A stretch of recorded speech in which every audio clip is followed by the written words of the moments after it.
grim darkness of the far future, there is only war.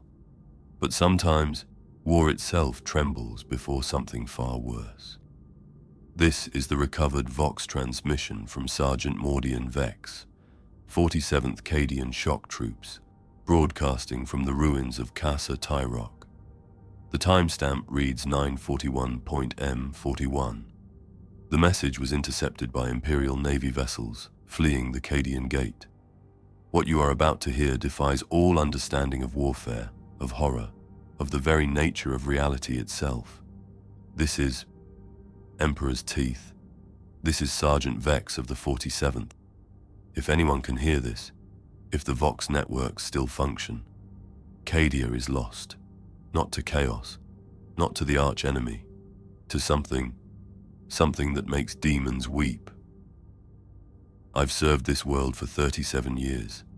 I've seen orcs charge into our guns, laughing. I've watched chaos spawn tear through power armor like parchment. I've held the line against demon princes that could melt steel with their gaze. But this holy throne, this thing, it came from beneath the Hadron Sea, taller than a warlord titan, skin like molten obsidian, eyes like dying suns. When it roars, the ground splits open for kilometers. When it breathes, Emperor preserve us, when it breathes, it unmakes everything. Flesh, metal, stone, all become ash and memory. I watched it step on the 23rd Armored. 1,500 souls and their bane blades. Gone, just gone. It didn't even notice. Like a man stepping on insects. But we're not insects, are we? We're the Cadian Guard. We're supposed to be unbreakable. Commissar Thorne put his bolt pistol to his own head rather than face it again. Said his faith wasn't strong enough. If a commissar's faith breaks, what hope do the rest of us have? The roaring grows closer, more terrible. It's coming this way now. I can see its silhouette against the burning sky. The very air ignites around it. My regiment, my brothers, they're all screaming. Not battle cries, not the litanies of hate. They're screaming like children afraid of the dark. Because that's what we are now. Children. And the dark has teeth the size of cathedral spires. Massive footstep, the ground shaking. Tell them Cadia stood. Tell them we died as guardsmen, not as cowards. Tell them that when the final darkness comes for holy terror, when this beast turns its burning gaze toward the golden throne itself, that Cadia died first, but we died fighting. We died. The Voxcaster was found 3 days later, fused into a 40-meter deep crater of glass. Of Sergeant Vex and his regiment, nothing remained but shadows burned into the crystallized stone. But his message survived. His warning echoes still through the dark void between stars. This is that story. The story of when the immovable object met a force beyond comprehension. The story of when Cadia's iron will was tested by something that made chaos itself recoil in terror. This is the story of the beast that broke the unbreakable world. Cadia stands eternal. For 10,000 years, this bastion world has held the line against the horrors of the Eye of Terror, its surface scarred by countless wars, and its people forged in the crucible of endless conflict. Every man, woman, and child born on this world knows the weight of their destiny, to stand as humanity's bulwark against chaos until their dying breath. The morning of 941. M41 began like any other on Cadia. In the pre-dawn darkness, the sound of marching boots echoed through the corridors of Casa Tyrock, the planet's primary fortress city. Colonel Mordian Creed stood on the observation deck of the command bunker, watching his troops conduct their daily exercises. The rhythmic chanting of the Cadian litanies filled the air, a sound as comforting as it was fierce. The Emperor protects, and we are his instrument, the soldiers recited in perfect unison. Cadia stands, and we are her strength. From the Eye of Terror, we fear no darkness. Creed nodded approvingly. These were his people, raised from birth to be the finest soldiers in the galaxy. Their purple eyes, the mark of Cadia's unique radiation, gleamed with unwavering determination. They had faced down demon princes, chaos space marines, and horrors that would drive lesser mortals insane. They were unbreakable.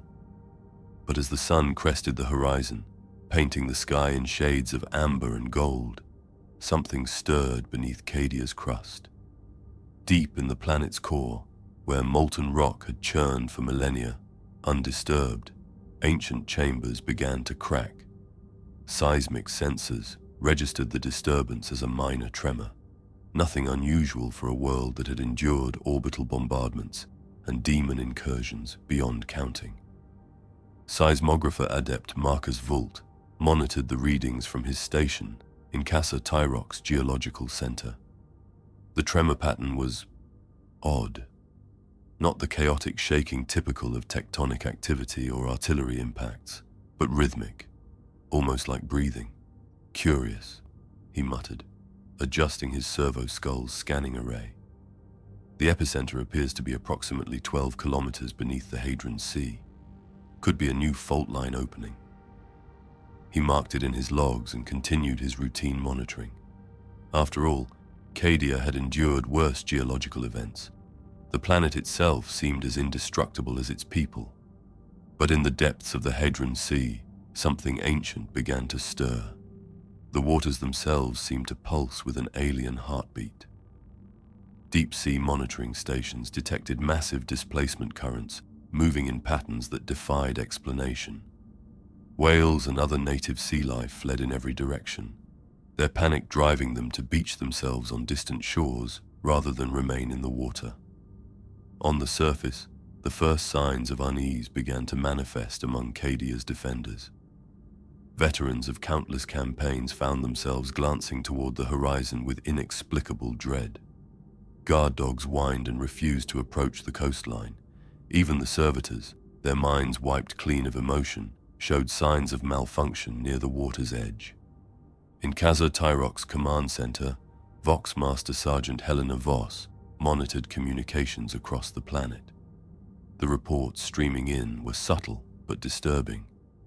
Entire regiments of seabirds had taken flight simultaneously, abandoning their coastal nests. Fishing fleets reported their sonar equipment was picking up massive objects moving in the deep ocean. Objects too large to be sea creatures, too organic to be machinery. "Sir," she reported to Colonel Creed, "we're receiving scattered reports of unusual activity in the Hadron Sea. Nothing confirmed, but the pattern suggests..." "Suggests what, Sergeant?" Creed's weathered face remained impassive, but his hand instinctively moved to his bolt pistol's grip. "Unknown, sir. But whatever it is, it's big. Bigger than anything in our databases." As if summoned by her words, another tremor shook the fortress city. This one was stronger, more violent. Ancient dust rained from the ceiling of the command bunker, and several pict screens flickered with static interference. The tremor lasted exactly 13 seconds, far too long for a natural seismic event. In the depths of the planet's oceans, pressure readings spiked beyond all measurement. The water itself began to glow with an eerie phosphorescence, as if something radioactive was stirring in the abyss. Temperature sensors registered impossible spikes in localized areas where the water reached near boiling levels, despite the crushing deep-sea pressure. And then, for one terrible moment, every seismic detector on the planet registered the same impossible reading. A heartbeat. Massive, ancient, and awakening after eons of slumber. The tremors ceased as suddenly as they had begun, leaving Cadia's defenders in an unsettling silence. But in that silence, those with the keenest senses could detect something new, a low, almost subsonic rumble that seemed to emanate not from any single point, but from the very ground beneath their feet. Colonel Creed stood at his observation post, watching the horizon where the Hadron Sea met the sky. For the first time in his decades of service, he felt something he had thought himself incapable of experiencing: uncertainty. Not fear. No Cadian worthy of the name knew fear, but a deep, primal recognition that something fundamental had changed. The fortress world that had stood against chaos for 10 millennia suddenly felt very small, very fragile, and very alone. In the distance, far beyond the range of even the most powerful scopes, something immense began its slow ascent from the depths where it had slumbered since before humanity first looked to the stars. The Cadian astropathic choir had faced horrors beyond mortal comprehension. These psychers, their eyes seared away and souls partially sacrificed to the Emperor's service, regularly navigated the roiling madness of the warp to deliver messages across the void. They had felt the psychic screams of dying worlds, the malevolent laughter of demons, and the crushing weight of chaos's eternal hunger. But tonight, something different touched their minds. Primary astropath Lydia Vane sat in the center of the choir chamber, her eyeless sockets weeping blood as she struggled to interpret the psychic emanations flooding her consciousness. Around her, 17 other astropaths writhed in their neural-linked chairs, their mouths moving in silent prayers to the God Emperor. "Something rises," she whispered, her voice barely audible above the humming of the psychic amplifiers. Not from the warp, not from the immaterium, from beneath, from the deep places where dreams go to die. Her fellow astropaths moaned in unison, their tortured minds trying to process sensations that had no equivalent in human experience. The psychic resonance was unlike anything in their training, not the chaotic malevolence of demons, nor the cold hunger of tyrannids, nor even the alien thoughts of Eldar minds. This was something older, something that existed in the material realm, yet influenced reality itself through sheer presence. "Primary," gasped astropath Secundus Marcus Kellion, blood streaming from his nose. "The readings, they're impossible. The psychic emanation isn't coming from a single source. It's..." He struggled for words, his enhanced mind reeling. "It's as if the planet itself is beginning to dream." Vane's scarred features contorted as waves of alien sensation crashed against her consciousness. In her mind's eye, she saw visions that defied comprehension. Vast chambers filled with primordial darkness, ancient heartbeats that had counted the passing of geological ages, and something immense stirring in depths that predated human civilization. "Send word to the commissariat," she commanded through gritted teeth, "and to the Ordo Xenos. This is beyond our understanding. We need..." Her words were cut off as every astropath in the chamber suddenly convulsed in agony. Through their shared psychic link, they experienced a moment of terrifying clarity. The sensation of massive eyes opening for the first time in eons. Eyes that burned with the fury of dying stars and saw through dimensions of reality that mortals were never meant to perceive. The vision lasted only seconds, but it left all 18 astropaths catatonic, their minds retreating deep within themselves to escape the memory of that alien gaze. Meanwhile, in the depths of the Hadron Sea, the awakening continued. Geological Survey Station, Hadron 7, a heavily armored platform anchored 300 kilometers from Cadia's northern coast, had been monitoring the ocean's depths for signs of chaos infiltration for over 2 centuries. Its crew of Imperial Navy specialists and Adeptus Mechanicus geologists had seen their share of anomalies: chaos-tainted whale corpses that sang blasphemous hymns, deep-sea trenches that occasionally leaked demonic ichor, and underwater ruins that shifted position when observed directly. But nothing had prepared them for the readings they were now recording. Tech Adept, called Specialist Vance Yorick, his voice tight with barely controlled panic. "You need to see this. The deep core sensors are detecting massive structural changes in the oceanic crust. Tech Adept Zaxius 07 approached the monitoring station with the measured gait of the Mechanicus, his augmetic limbs whirring softly. His optical sensors focused on the data streaming across multiple screens, processing information at superhuman speed. Clarification. Define massive. Specialist Yorick. Sir, we're reading cavity formations approximately 2,000 meters in length. They're perfectly symmetrical, arranged in patterns that suggest... Yorick swallowed hard. That suggests they might be chambers. Artificial chambers. Zaxius 07's Vox grill emitted a burst of binary cant as he processed this information.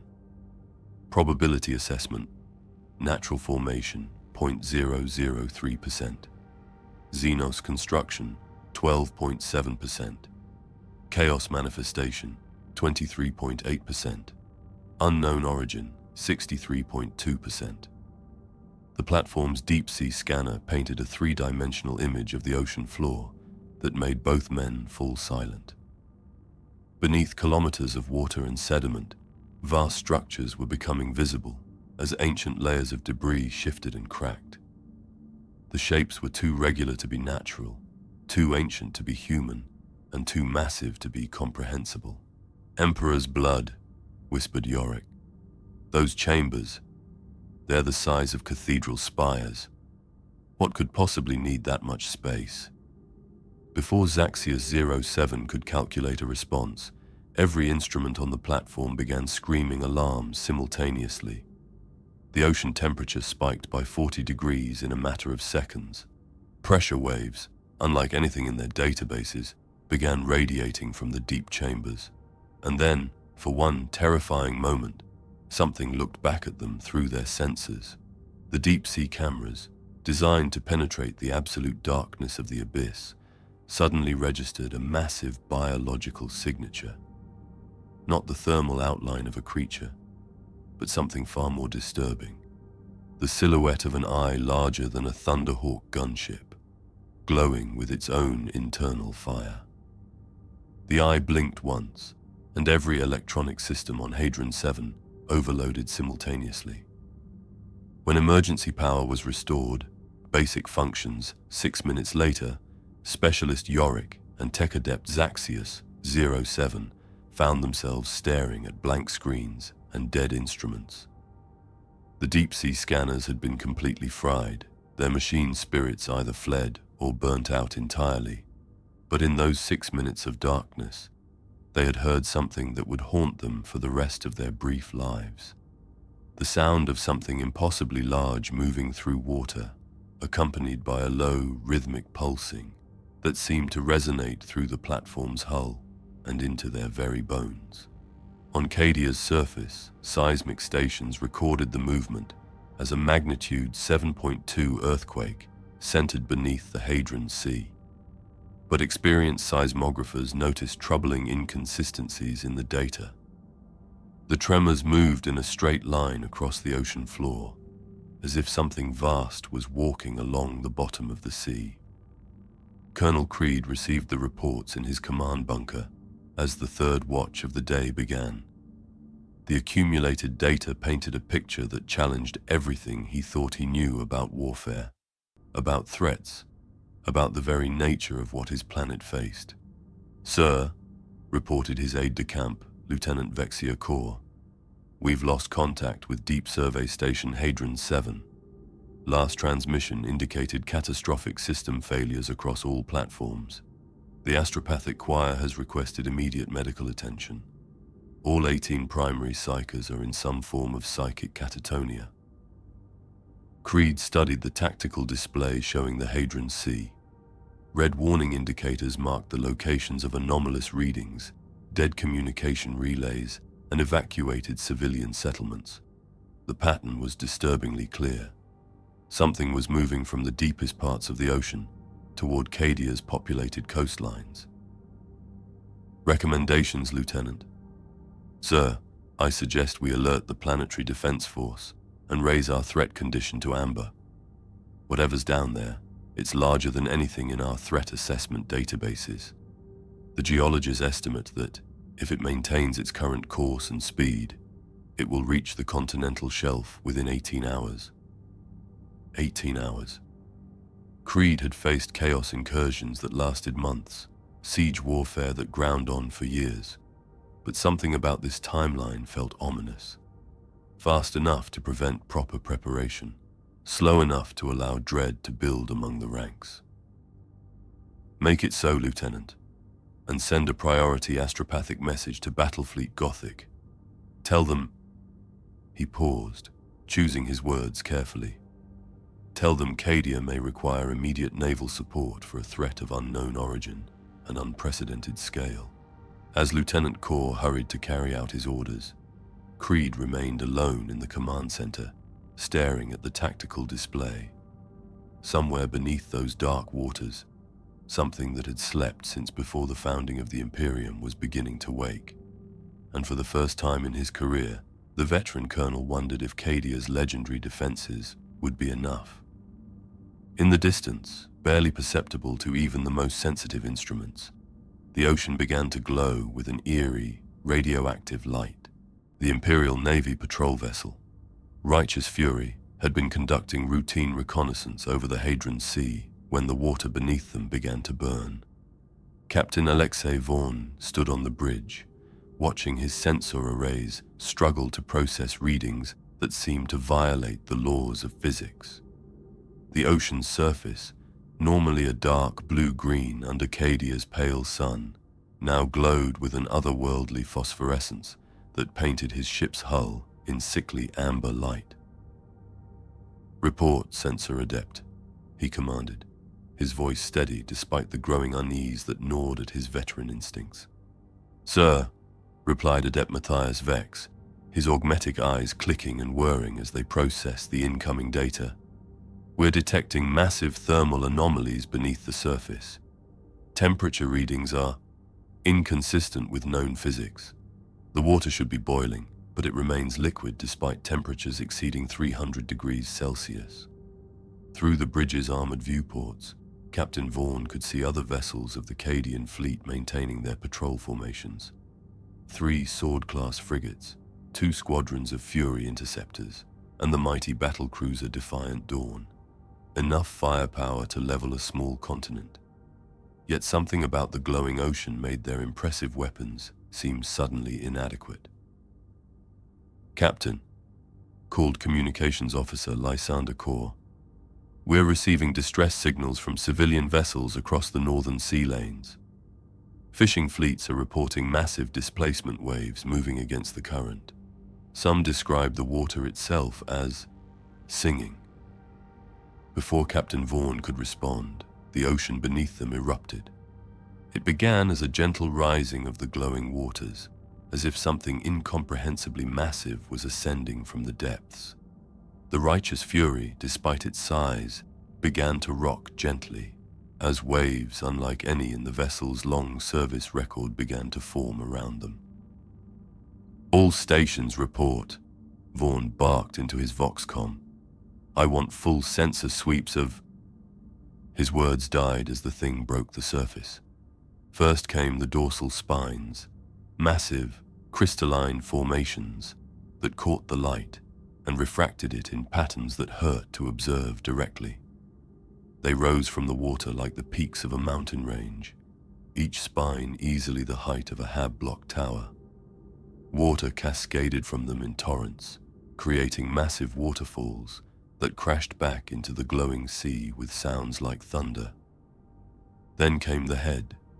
It rose from the depths with the slow inevitability of a tectonic event, water streaming from its massive skull in rivers. The head alone dwarfed the Imperial Navy vessels surrounding it, easily 200 meters in length, with features that seemed to shift between reptilian and something far older, far more primordial. But it was the eyes that broke the minds of those who witnessed them. They burned with the fury of dying stars, radioactive orbs of malevolent intelligence that seemed to see not just the physical realm, but dimensions of reality beyond mortal comprehension.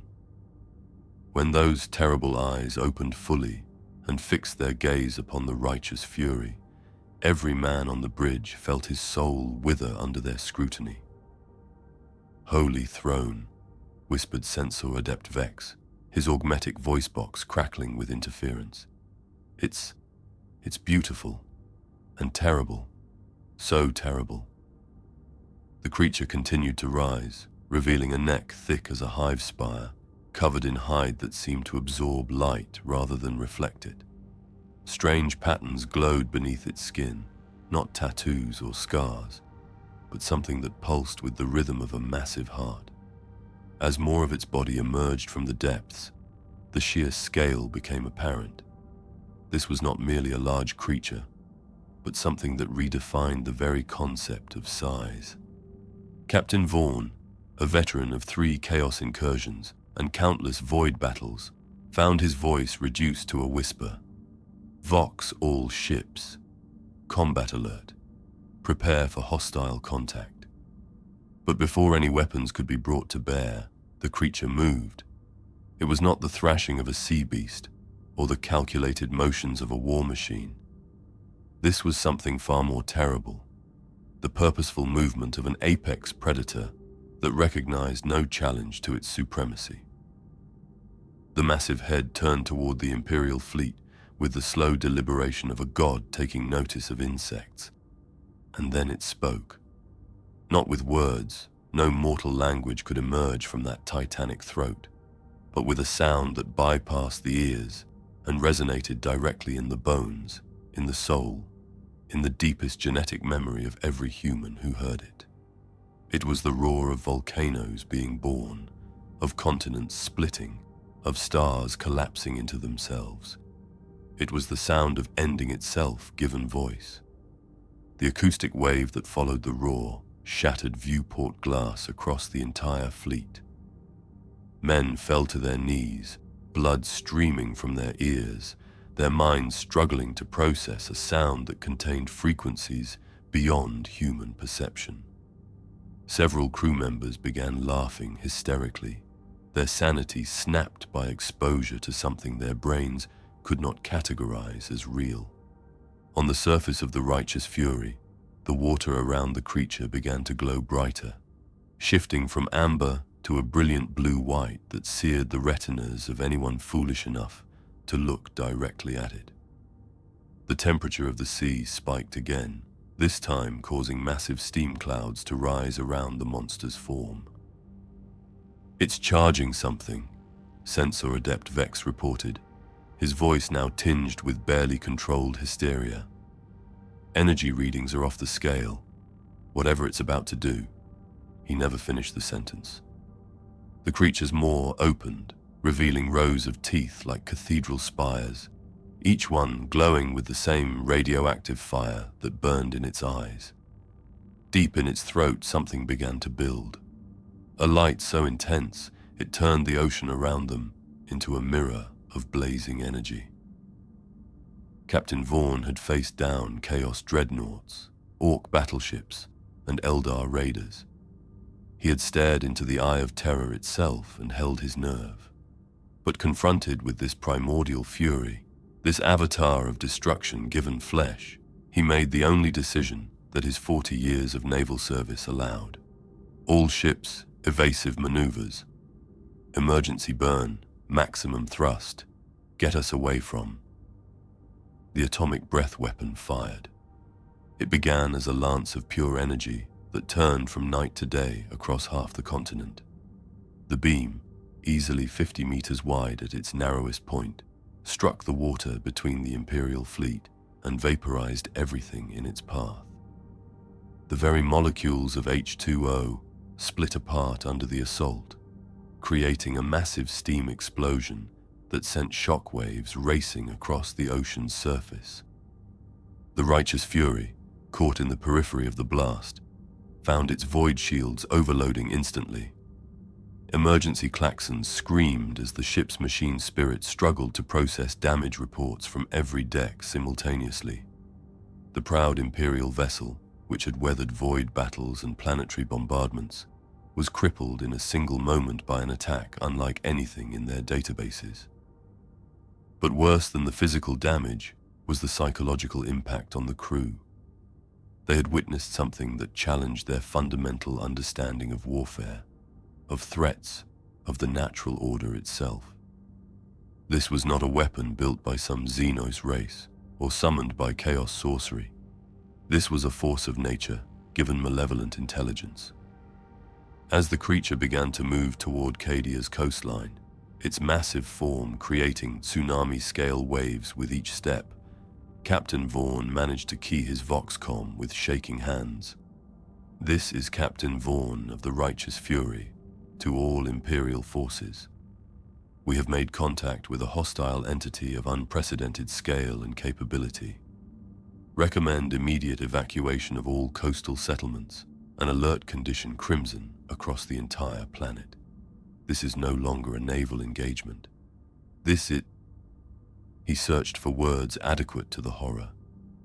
This is extinction walking toward our shores."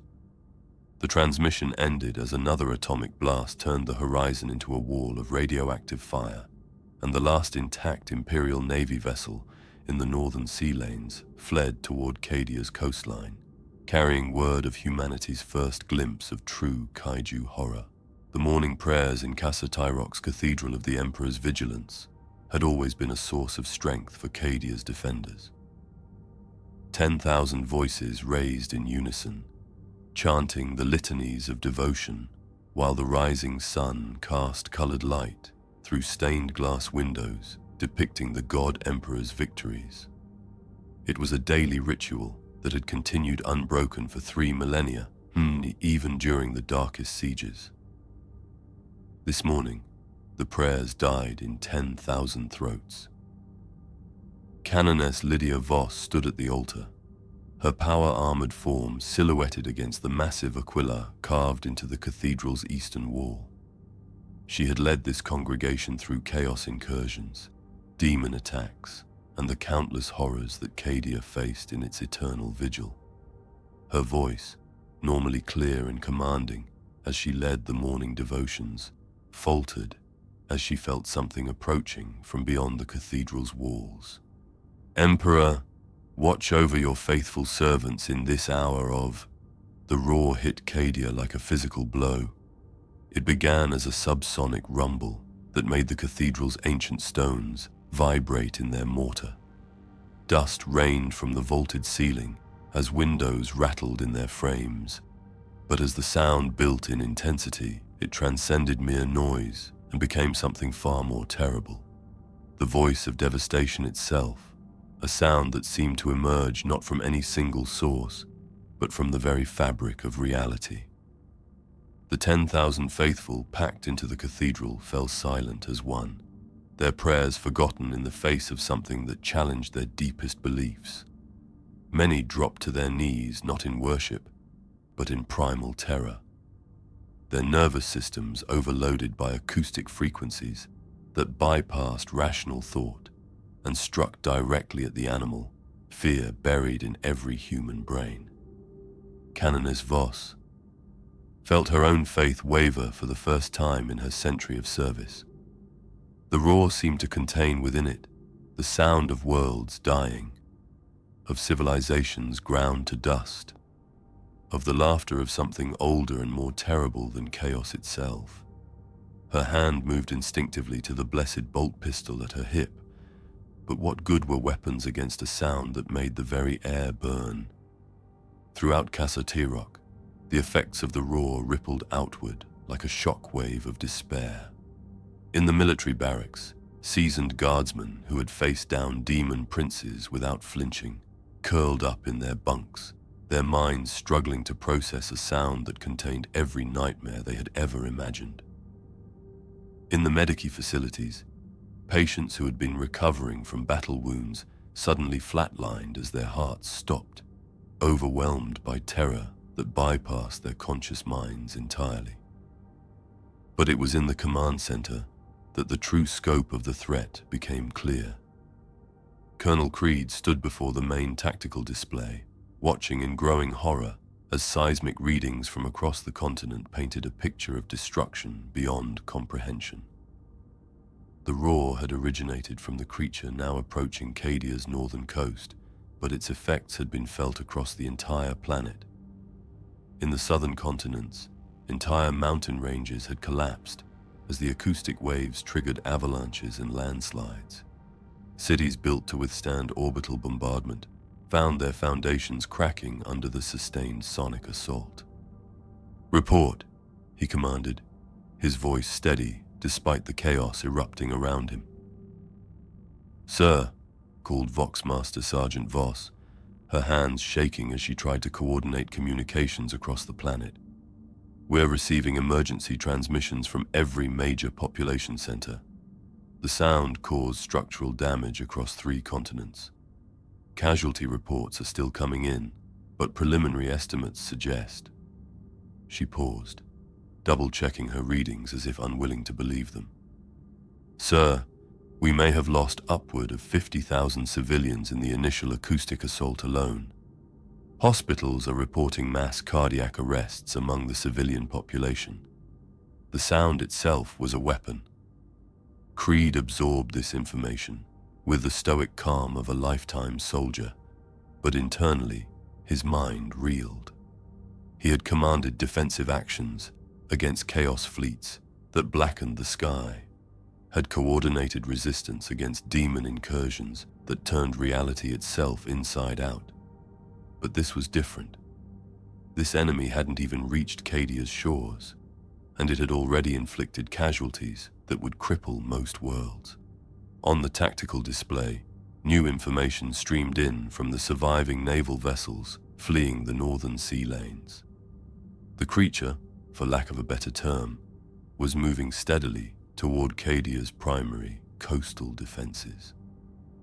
Each step it took sent tsunami-scale waves crashing against the shore, obliterating coastal settlements and naval installations that had stood for centuries. "Estimated time to landfall?" Creed asked. "Approximately 4 hours, sir. At the current approach speed, it will reach the Hadron Shore defense network just after midday." 4 hours. Creed had mobilized planetary defenses in less time, had coordinated fleet actions and orbital strikes with minutes to spare. But something about this timeline felt different. Not urgent, but inevitable. As if they were watching the approach of a natural disaster rather than an enemy to be fought. "Sir," interrupted communications adept Marcus Kellian, "we're receiving a priority transmission from the astropathic choir. Primary astropath Vane has regained consciousness and requests immediate consultation." Creed nodded grimly. If the Psychers had insights into this threat, he needed to hear them before the creature reached Cadia's shores. The astropathic sanctum was located deep beneath Casa Tirok's primary fortress, shielded by meters of blessed adamantium and warded against psychic intrusion by centuries of accumulated prayer and sacrifice. When Creed arrived, he found primary astropath Vane sitting upright in her neural link throne, her eyeless sockets weeping tears of blood.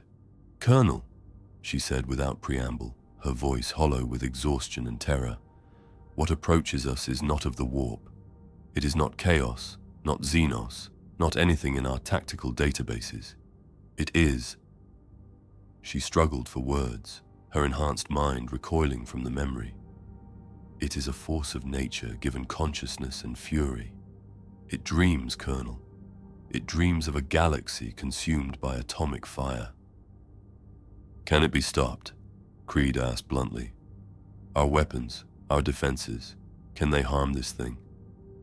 Vane's scarred features contorted as she accessed psychic impressions, too terrible for normal human consciousness to process. "It has walked among stars, Colonel. It has felt the birth and death of solar systems. Our weapons..." She shook her head slowly. "Our weapons are like raindrops against a mountain. They may sting, but they will not stop what comes." Before Creed could respond, another roar shook the sanctum. This one was closer, more focused, and carried within it a new element that made even the veteran colonel's blood run cold: intelligence. This was not the mindless bellow of some primordial beast, but the calculated challenge of an apex predator announcing its presence to any who dared oppose it. In the cathedral above, Canoness Voss struggled to maintain order among her congregation as the second roar sent more worshippers fleeing in panic. But a core of the most faithful remained, their voices rising in desperate prayer as they sought comfort in the familiar words of the imperial creed. Though I walk through the valley of the shadow of death, I shall fear no evil, for the Emperor is with me. But even as they prayed, each could feel something fundamental shifting in their understanding of the galaxy. They had believed themselves to be humanity's shield against chaos, the unbreakable wall that protected the innocent from the horrors of the warp. Now they faced something that made demons seem like childish nightmares, a force of such primal destruction that it challenged their very conception of what it meant to stand guard against the darkness. Outside, the sky began to glow with an ominous light as the creature's approach sent waves of radioactive energy racing ahead of its massive form. The familiar constellations, unchanged for millennia, seemed to flicker and dim as if the stars themselves were retreating from what walked among them. And in the distance, just visible on the horizon, a silhouette larger than mountains began to rise from the burning sea. The 47th Cadian Armored Regiment had earned its reputation in the grinding siege warfare of the Gothic War, where their Lehman Russ battle tanks had held the line against Chaos Space Marine assaults that would have shattered lesser formations. Colonel Tank Commander Vance Stubbs had personally led his regiment through 17 major engagements, earning the Macharian Cross for valor and the undying loyalty of his crews. Now, as he stood in the commander's cupola of his Lehman Russ iron resolve, watching the creature emerge fully from the Hadron Sea, Stubbs felt something he had never experienced in 40 years of tank warfare: insignificance. The beast stood 300 meters tall at the shoulder, its massive form dwarfing even the largest Imperial Titans. Its hide was the color of volcanic obsidian, covered in scales each the size of a chimera transport. Dorsal spines jutted from its back like crystalline mountains, pulsing with internal radioactive fire. But it was the creature's sheer presence that unnerved even the most veteran tank crews. This was not merely a large animal, but something that radiated an aura of primordial dominance that made every human instinct scream in terror. "All units, battle line formation," Stubbs commanded through the regimental Voxnet, his voice carrying the authority of decades of armored warfare. "Target center mass. Prepare for sustained fire mission." Across the Hadron shore, 97 Lehman Russ battle tanks pivoted their turrets toward the approaching Leviathan. The sound of their engines formed a mechanical symphony that had once struck fear into the hearts of traitors and Xenos alike. Today, that sound seemed pathetically small against the creature's earth-shaking footsteps. The first salvo came from the second company's Executioner variants, their plasma cannons spitting bolts of superheated energy that could melt through ceramite armor plating. The plasma bolts struck the creature's chest in brilliant flashes of azure light, their impact visible from orbit. The beast didn't even flinch. Where the plasma had struck, its hide showed faint scorch marks that faded even as the tank crews watched. The creature's eyes, burning with atomic fire, turned toward the armored regiment with what could only be described as mild curiosity, the way a man might regard ants that had just thrown pebbles at his boots.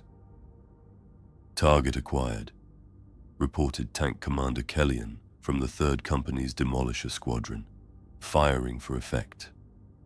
The Demolisher cannons spoke with voices like thunder, their massive shells designed to reduce fortress walls to rubble. 20 rounds of high-explosive ordnance struck the creature simultaneously, each impact creating a fireball that lit up the morning sky. The combined explosive force was enough to level a small city. The creature shrugged and took another step toward shore. "Emperor's blood," whispered Gunner Marcus Vex from his position in Iron Resolve's turret. "What is that thing made of?" Colonel Stubbs had been asking himself the same question. In his experience, concentrated tank fire could stop anything. Chaos Land Raiders, Orc Gargants, even the occasional demon engine.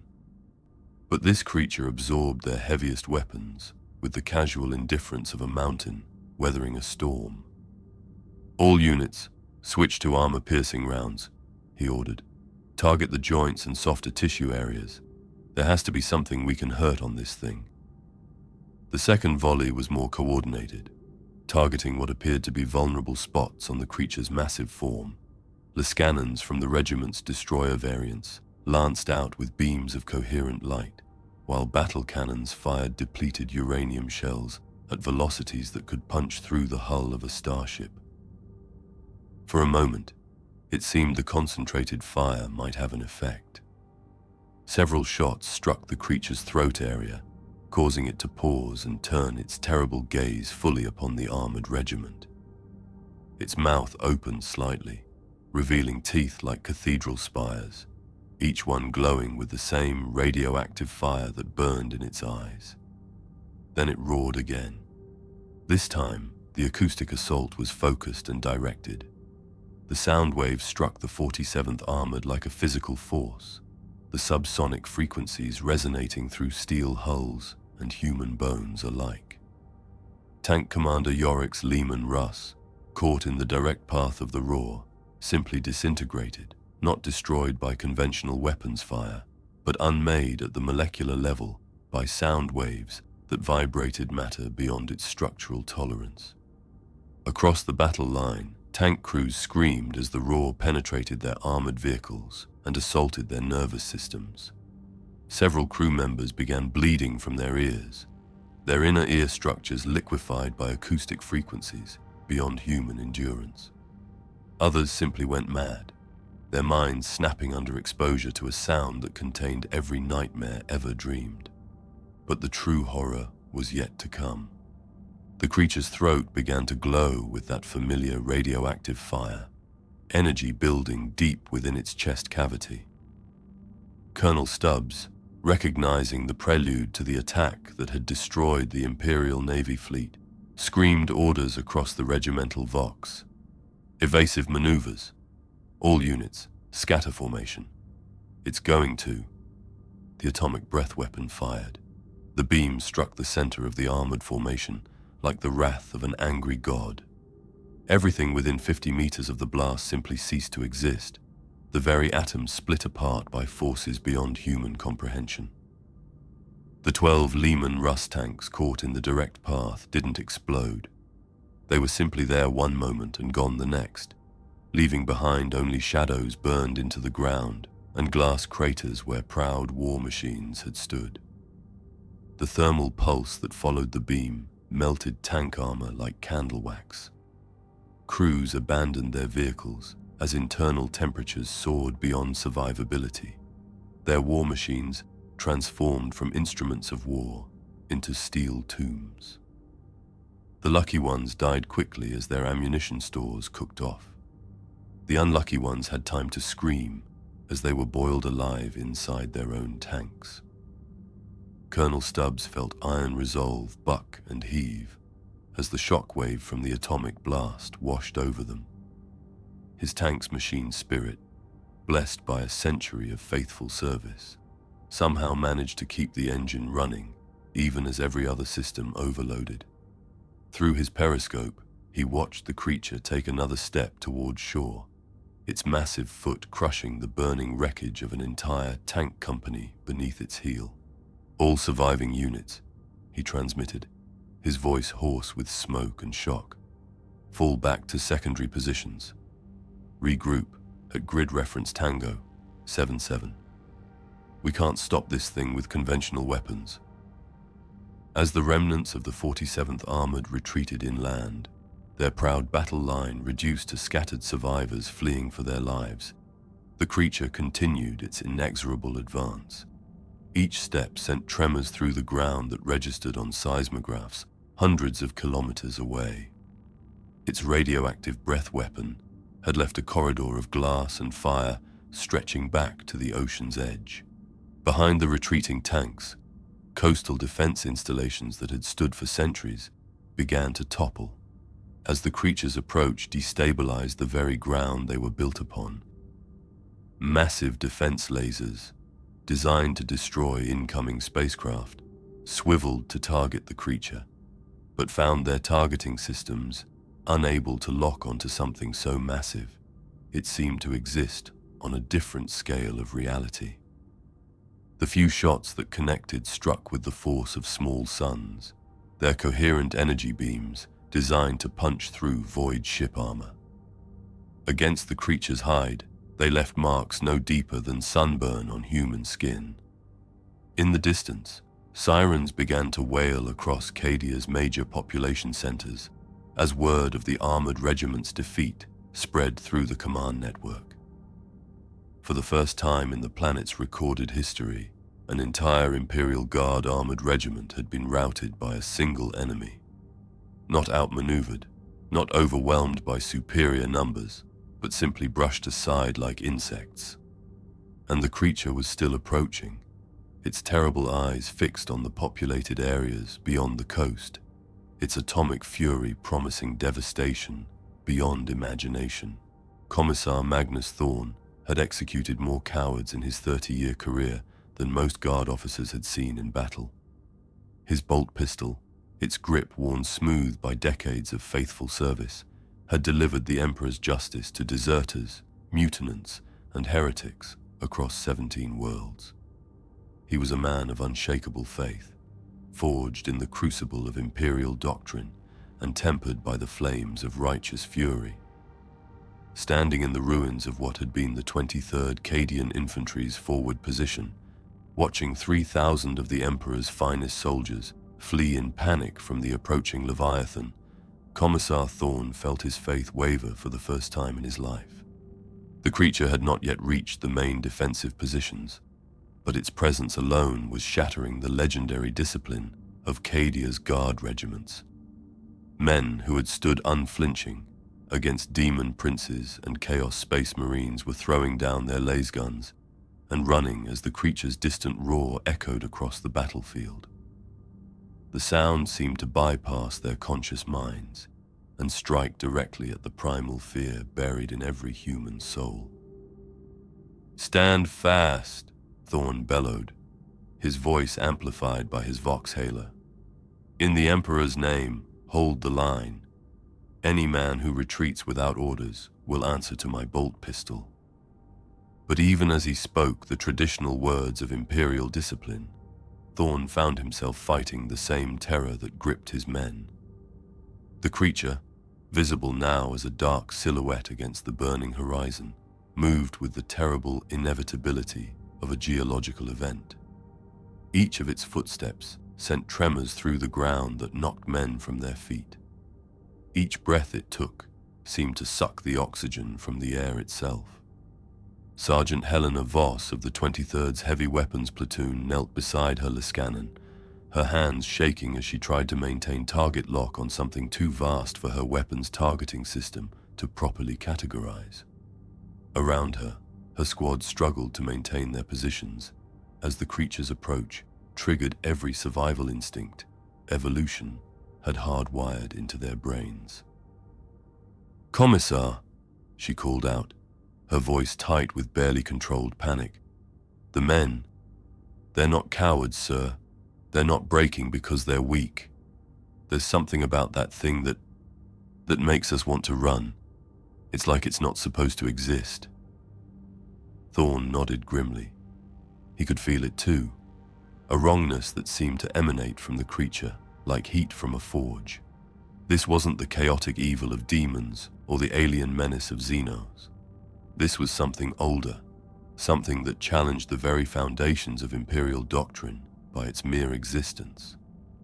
The first test of the creature's power against organized resistance came from the 12th Cadian Artillery Regiment.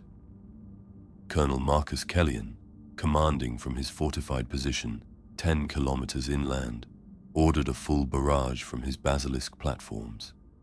60 artillery pieces, their crews veterans of countless sieges, opened fire simultaneously.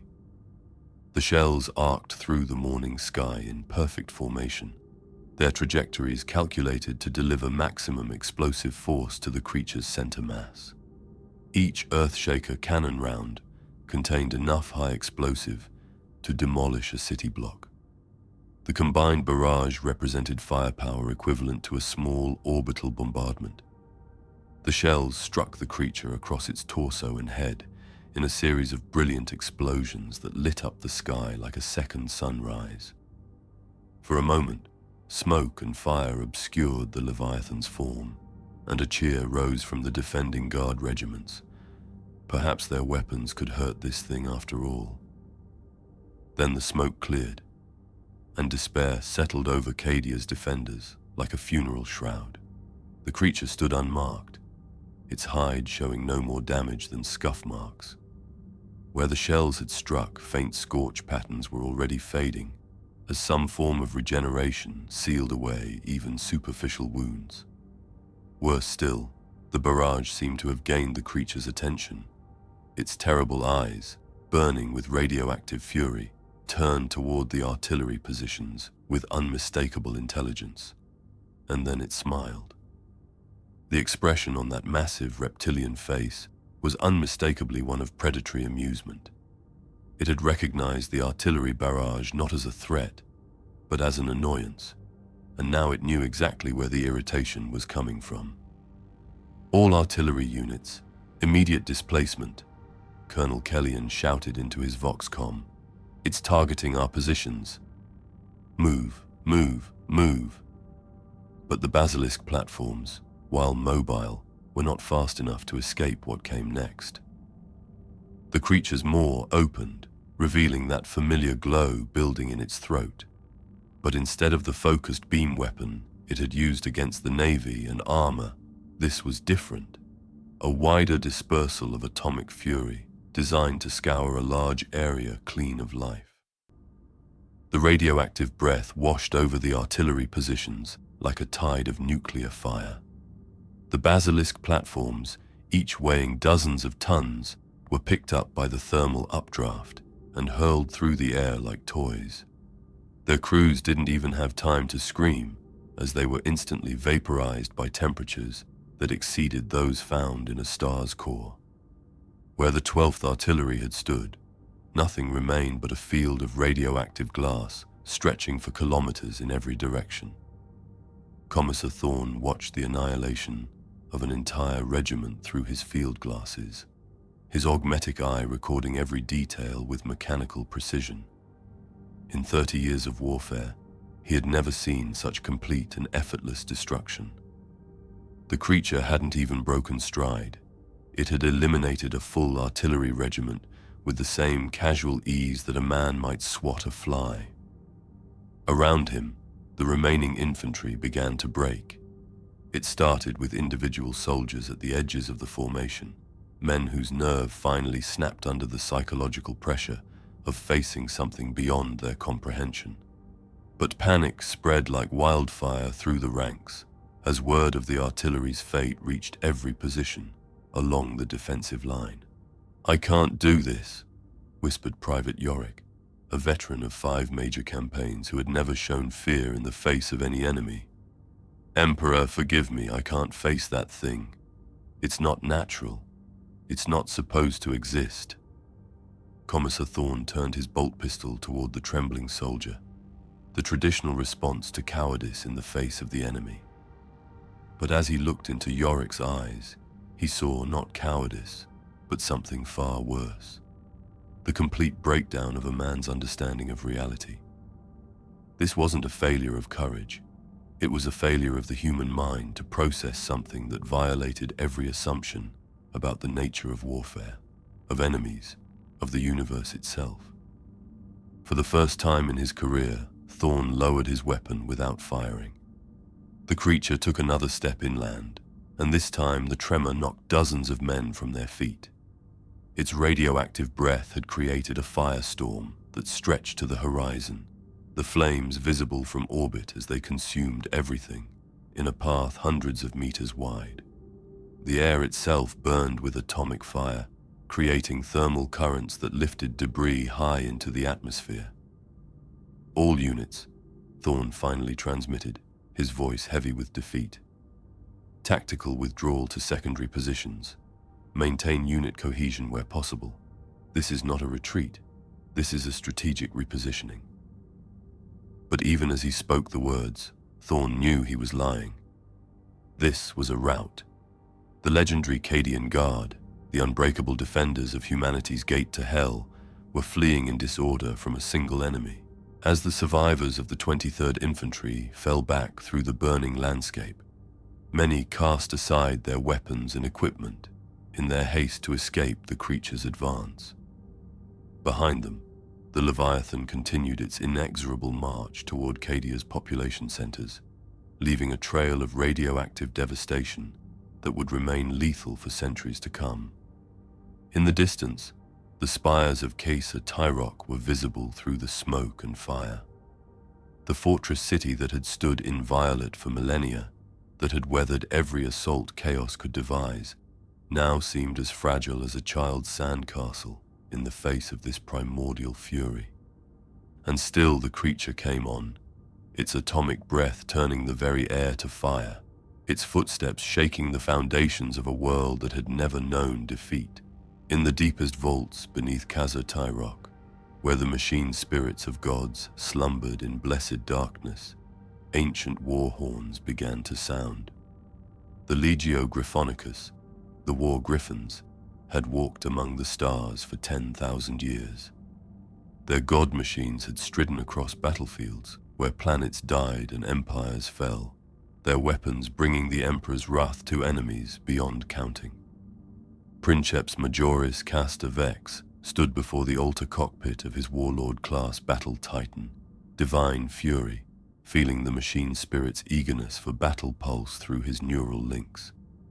The titan's consciousness was ancient and proud, forged in the foundries of Mars during humanity's golden age, blessed by the Omnissiah himself. It had never known defeat, never retreated, never failed in its duty to the God Emperor. Today, for the first time in its millennia of service, the machine spirit felt something approaching uncertainty. Princeps called Moderati Prima Helena Core from her position at the weapons console. All systems show green. The plasma reactor is at optimal temperature. Weapons are loaded and ready. The divine fury is prepared for combat operations. Vex nodded, feeling the Titan's massive frame vibrate with barely contained power. Around him, the other god machines of the Legio were stirring to wakefulness.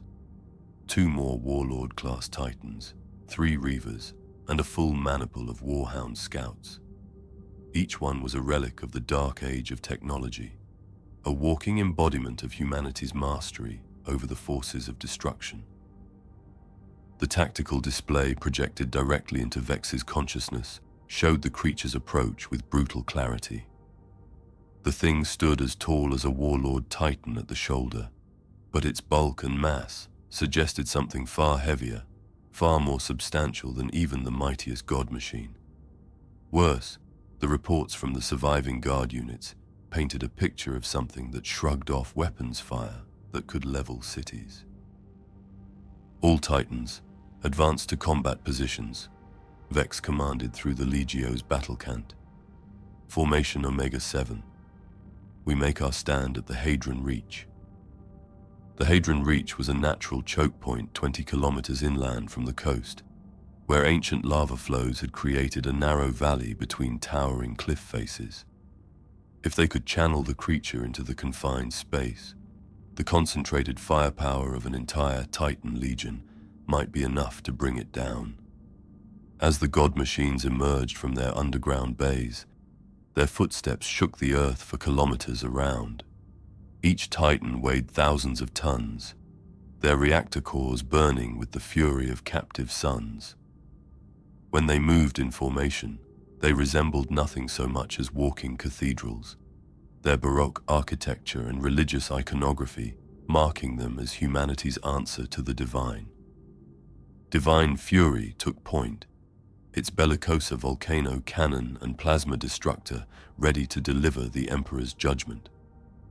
Behind it, the other warlords spread into battle formation, their void shields shimmering like heat haze around their massive forms. The Reaver-class Titans moved to flank positions, their turbo laser destructors and Gatling blasters tracking potential targets. Through his neural link with the Titan's sensors, Vex could see the creature clearly for the first time. What he saw challenged every assumption he had made about the nature of their enemy. This was not a machine, nor some Xenos construct or demon engine. This was a living creature of impossible size and evident intelligence.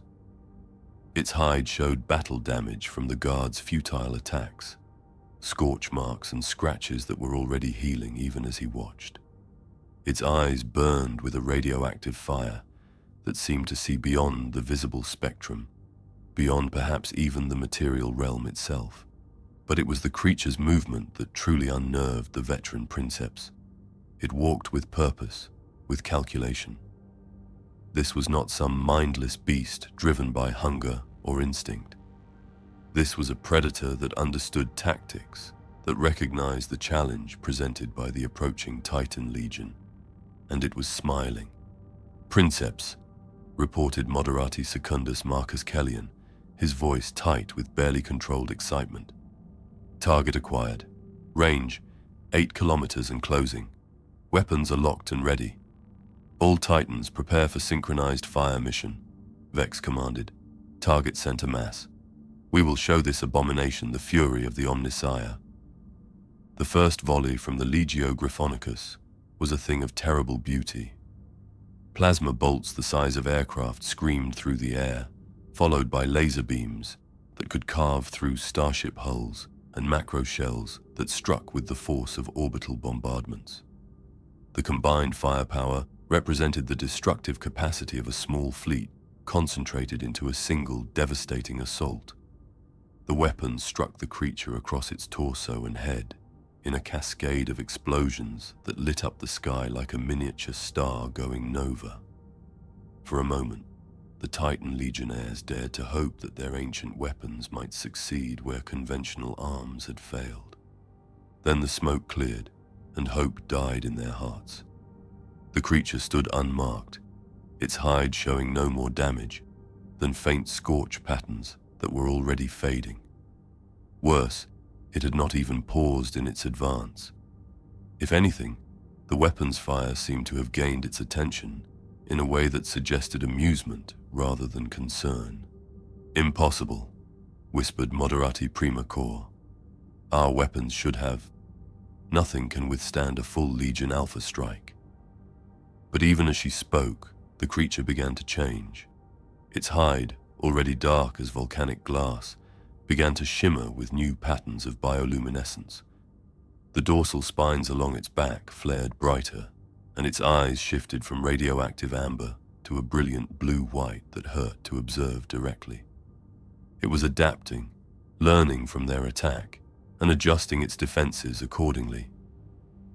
The creature's response came in the form of its atomic breath weapon, but this time the beam was narrower, more focused, a precision strike rather than an area bombardment. The lance of nuclear fire struck Warhound stalking death in the center of its torso, penetrating its void shields as if they didn't exist. The Scout Titan's death was both instantaneous and horrific. The atomic beam didn't just destroy the God machine, it unmade it at the molecular level. The Warhound simply ceased to exist, leaving behind only a shadow burned into the ground and a pillar of radioactive fire that reached into the stratosphere. "Evasive maneuvers," Vex shouted, feeling Divine Fury's machine spirit recoil in something approaching terror. For For the first time in 10,000 years, a god machine of the Legio Gryphonicus had been destroyed by a single enemy attack. The surviving titans scattered, their massive forms moving with surprising agility as they sought to avoid the creature's devastating breath weapon. But even as they maneuvered, each princeps realized the same terrible truth. They were not fighting an enemy in any conventional sense. They were facing a force of nature that happened to possess malevolent intelligence. The creature took another step forward, and this time its foot came down directly on Reaver War's edge. The 60-meter-tall Titan, a god machine that had walked across the battlefields of the Horus Heresy, was crushed like an insect beneath the creature's heel. Its reactor core detonated in a blast that would have leveled a city, but the explosion barely staggered their enemy. As the remaining Titans continued their fighting withdrawal, Princeps Vex felt something he had never experienced in his centuries of service. The machine's spirit of divine fury was afraid. The ancient consciousness that had faced down demon princes and chaos titans without hesitation was experiencing emotions that its creators had never programmed into its logic cores: fear, uncertainty, and worst of all, recognition that it faced something beyond its capacity to fight. Through his neural link, Vex felt the Titan's desperate query: what manner of enemy cannot be defeated by the fury of the Omnissiah? For the first time in his life, a princeps had no answer for his god machine's question. The grapple between gods began with a sound like reality tearing. Warlord Titan Divine Fury, the pride of the Legio Gryphonicus, stood 100 meters tall and weighed 800 tons. Its bellicosa volcano cannon could punch through the hull of a battleship, yet its plasma destructor could reduce a city block to superheated gas. For 10 millennia, it had been humanity's answer to the impossible, the walking embodiment of the Omnissiah's wrath made manifest in steel and fire. The creature that charged toward it dwarfed the god machine like an adult human might tower over a child. Princeps Majoris Castor Vex felt every impact as the creature's massive claws raked across Divine Fury's adamantium carapace. Through his neural link, the Titan's pain became his own. Not mere physical damage, but the violation of a sacred machine's spirit that had never experienced defeat. Warning runes cascaded across his vision as systems that had functioned flawlessly for centuries began to fail under stresses they were never designed to endure. Reactor core temperature rising, reported Moderati Prima Core, her voice tight with barely controlled panic. Structural integrity compromised across 7 major systems. The machine's spirit, Princeps, it's screaming. Vex could hear it too, not through his ears, but directly through the neural interface that bound him to the god machine. The Titan's ancient consciousness was experiencing something outside its operational parameters. The realization that it faced an enemy it could not defeat through superior firepower or tactical doctrine. The creature's massive hands, each one larger than the Titan's torso, closed around Divine Fury's shoulders with the slow inevitability of a geological event. Where those claws touched blessed adamantium, the metal began to glow and deform under pressures that exceeded the material's theoretical limits. All weapons, point-blank range, Vex commanded. Everything we have.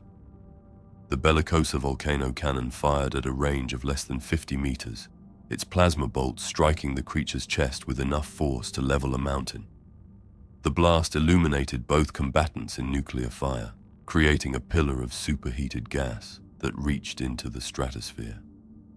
When the light faded, the creature's hide showed a blackened crater where the shot had struck. For a moment, hope flared in the hearts of the Legio's warriors. But even as they watched, the wound began to close, new tissue growing with visible rapidity to seal the damage. Worse, the close-range plasma blast seemed to have energized the creature. The dorsal spines along its back flared brighter, and the radioactive glow in its eyes intensified.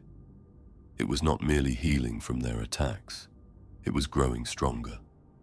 The creature's response came in the form of a headbutt that struck Divine Fury's armored skull with the force of an asteroid impact. Warning klaxons screamed as the God Machine's head assembly, containing the command throne where Princeps Vex struggled to maintain control, began to buckle under the assault. Through his fragmenting consciousness, Vex could feel the other titans of his legio attempting to provide fire support. Laser beams and plasma bolts from the surviving God Machines struck the creature's back and flanks, each shot representing enough destructive power to annihilate an army. But their weapons might as well have been flashlights for all the effect they achieved. The creature ignored them entirely, its attention focused on the God Machine trapped in its grasp. Princeps, called Moderati Secundus Kellian, blood streaming from his nose as the neural feedback from the dying titan overwhelmed his augmetic implants. The machine spirit. It's beginning to fracture. We need to abandon the throne before. His words were cut off as the creature's jaws opened, revealing rows of teeth like cathedral spires. The atomic fire building in its throat bathed the command bridge in hellish light, and Vex realized with crystal clarity that they had perhaps seconds to live. In that moment of ultimate crisis, Princeps Vex made a decision that would have horrified his tech priest instructors. Instead of attempting to escape the doomed titan, he poured more power into the neural link, binding his consciousness more completely to the machine's spirit than any Princeps had ever dared. If we die, he thought to the ancient intelligence that shared his mind, we die as one. The Titan's response came not in words, but in a flood of emotions that spanned 10,000 years of faithful service. Pride in battles won, sorrow for comrades lost, and above all, an unshakable determination to serve the God Emperor until the final darkness claimed them. Divine Fury's plasma reactor core overloaded. The explosion was visible from orbit, a miniature star born in the ruins of Cadia's northern continent. The God Machine died as it had lived in service to the Imperium, taking as many enemies with it as possible. The plasma blast that consumed both Titan and crew had enough force to crack continents. When the nuclear fire finally faded, the other Titans of the Legio expected to see nothing but a crater of radioactive glass where their brothers had made their final stand. Instead, they saw the creature rising from the flames and its hide glowing white-hot from the plasma blast, but otherwise unharmed. Where Divine Fury had stood, nothing remained but twisted metal and fading radiation.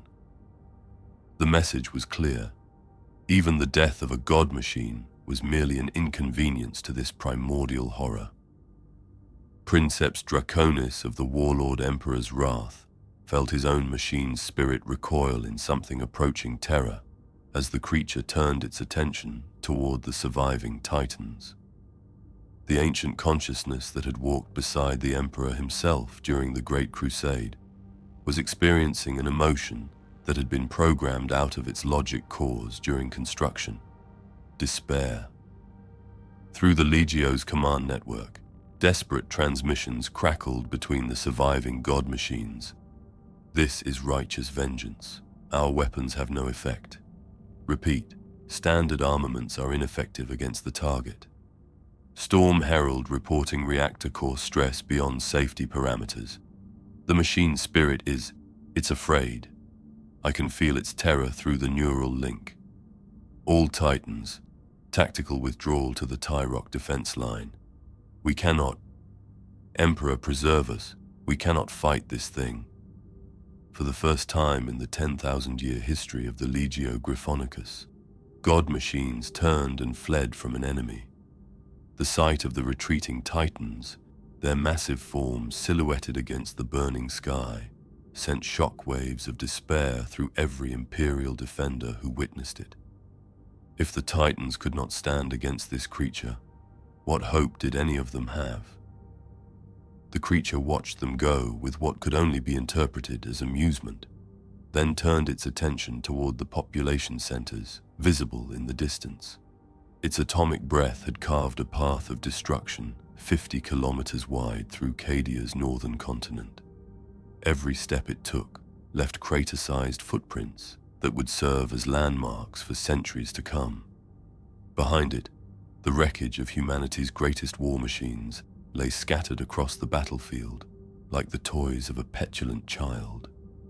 The god machines that had once stridden across battlefields as avatars of the Emperor's will had been revealed as what they truly were: magnificent creations of a young species that had yet to encounter forces older than their understanding of the universe itself. And still the creature came on, leaving behind it the broken faith of an entire world. In the ruins of Firebase Tertius, where the plasma fires had finally died down enough for human flesh to survive, Colonel Commissar Ibram Gaunt found the last stand of the 19th Cadian shock troops. They had carved the Cadian motto into the rockcrete wall with bayonets and broken laser guns. Cadia stands. Below it, in smaller letters stained with blood, someone had added, "Until the end of all things." 37 men remained of a regiment that had numbered 3,000 at dawn. They knelt in formation before the carved words, their purple eyes reflecting the distant glow of the creature's atomic fires. Their uniforms were shredded, their weapons either destroyed or long since discarded as useless. But their backs were straight, their gaze steady, and their voices rose in perfect unison as they recited the Cadian creed. "I am a guardsman of Cadia," they chanted, the words carrying across the devastated landscape with quiet dignity. "I am the sword of the Emperor, the shield of humanity, the bulwark against the dark. In life, I serve. In death, I serve. In defeat, I am not found wanting." Colonel Commissar Gaunt, veteran of 100 battlefields and witness to countless acts of courage, felt his throat tighten as he listened to the litany. These men had seen their world broken, their weapons proven useless, their very understanding of warfare shattered. They faced an enemy that made demon princes seem like childhood fears, and still they held to their faith. "Colonel Commissar," called Sergeant Voss, the ranking survivor of the 19th, "we request permission to make one final assault on the enemy." Gaunt studied the man's face, reading the resolve there. Sergeant Voss was perhaps 30 years old, born and raised on Cadia, shaped by this world's unique blend of military discipline and unwavering faith. His left arm hung useless at his side, his face was scored by shrapnel, and his eyes held the hollow look of a man who had seen too much horror. But his voice was steady, his posture that of a professional soldier. "Sergeant," Gaunt said carefully, "you've seen what that thing can do. Your weapons cannot harm it. Your deaths will serve no tactical purpose." "Respectfully, sir," Voss replied, "we are Cadians. We do not retreat. We do not surrender. We do not yield. If we are to die, we will die advancing." Around the ruined firebase, the other survivors nodded in agreement. Gaunt recognized the look in their eyes. Not fanaticism, not desperate bravado, but the quiet certainty of men who had found something worth dying for and intended to die well. The creature was visible in the distance, a dark silhouette moving steadily toward Casso Tyrock. Each of its footsteps registered on seismographs as a minor earthquake. The trail of destruction it left behind stretched back to the horizon, a scar of radioactive glass and twisted metal that would remain visible from orbit for millennia. "Very well, Sergeant," Gaunt said finally. "Form your men up. We go forward." The charge of the 19th Cadian shock troops began not with battle cries or martial music, but with a prayer. 37 voices rose as one, reciting the litany of sacrifice as they advanced across the shattered landscape toward an enemy that dwarfed mountains. "Emperor, "Accept our sacrifice," they chanted, their words carrying clearly in the radioactive air. "Let our death serve your eternal purpose. From the darkness, we bring light. From defeat, we snatch honor." Cadia stands, now and always. They moved in perfect formation despite their wounds, despite the hopelessness of their cause, despite everything their eyes had shown them about the futility of conventional warfare against this primordial horror. They advanced because they were Cadians, and Cadians did not know how to retreat. The creature noticed them when they were still a kilometer away. Its massive head turned toward the approaching soldiers with what might have been curiosity, the way a god might regard ants that had somehow gained the courage to march toward its feet. Those terrible eyes, burning with atomic fire, fixed upon the tiny figures with an intelligence that seemed to see beyond their physical forms to the faith that drove them forward. For a moment, the creature paused in its advance toward the distant city. It watched the guardsmen approach, these insignificant beings who dared to challenge something that had witnessed the birth and death of solar systems. Perhaps in its ancient consciousness, it recognized something familiar in their unwavering determination. The first laser shots came when the 19th was 500 meters from the creature's feet. The beams of coherent light struck its hide with no more effect than raindrops on stone, but the symbolism was clear. Humanity would not go gently into extinction.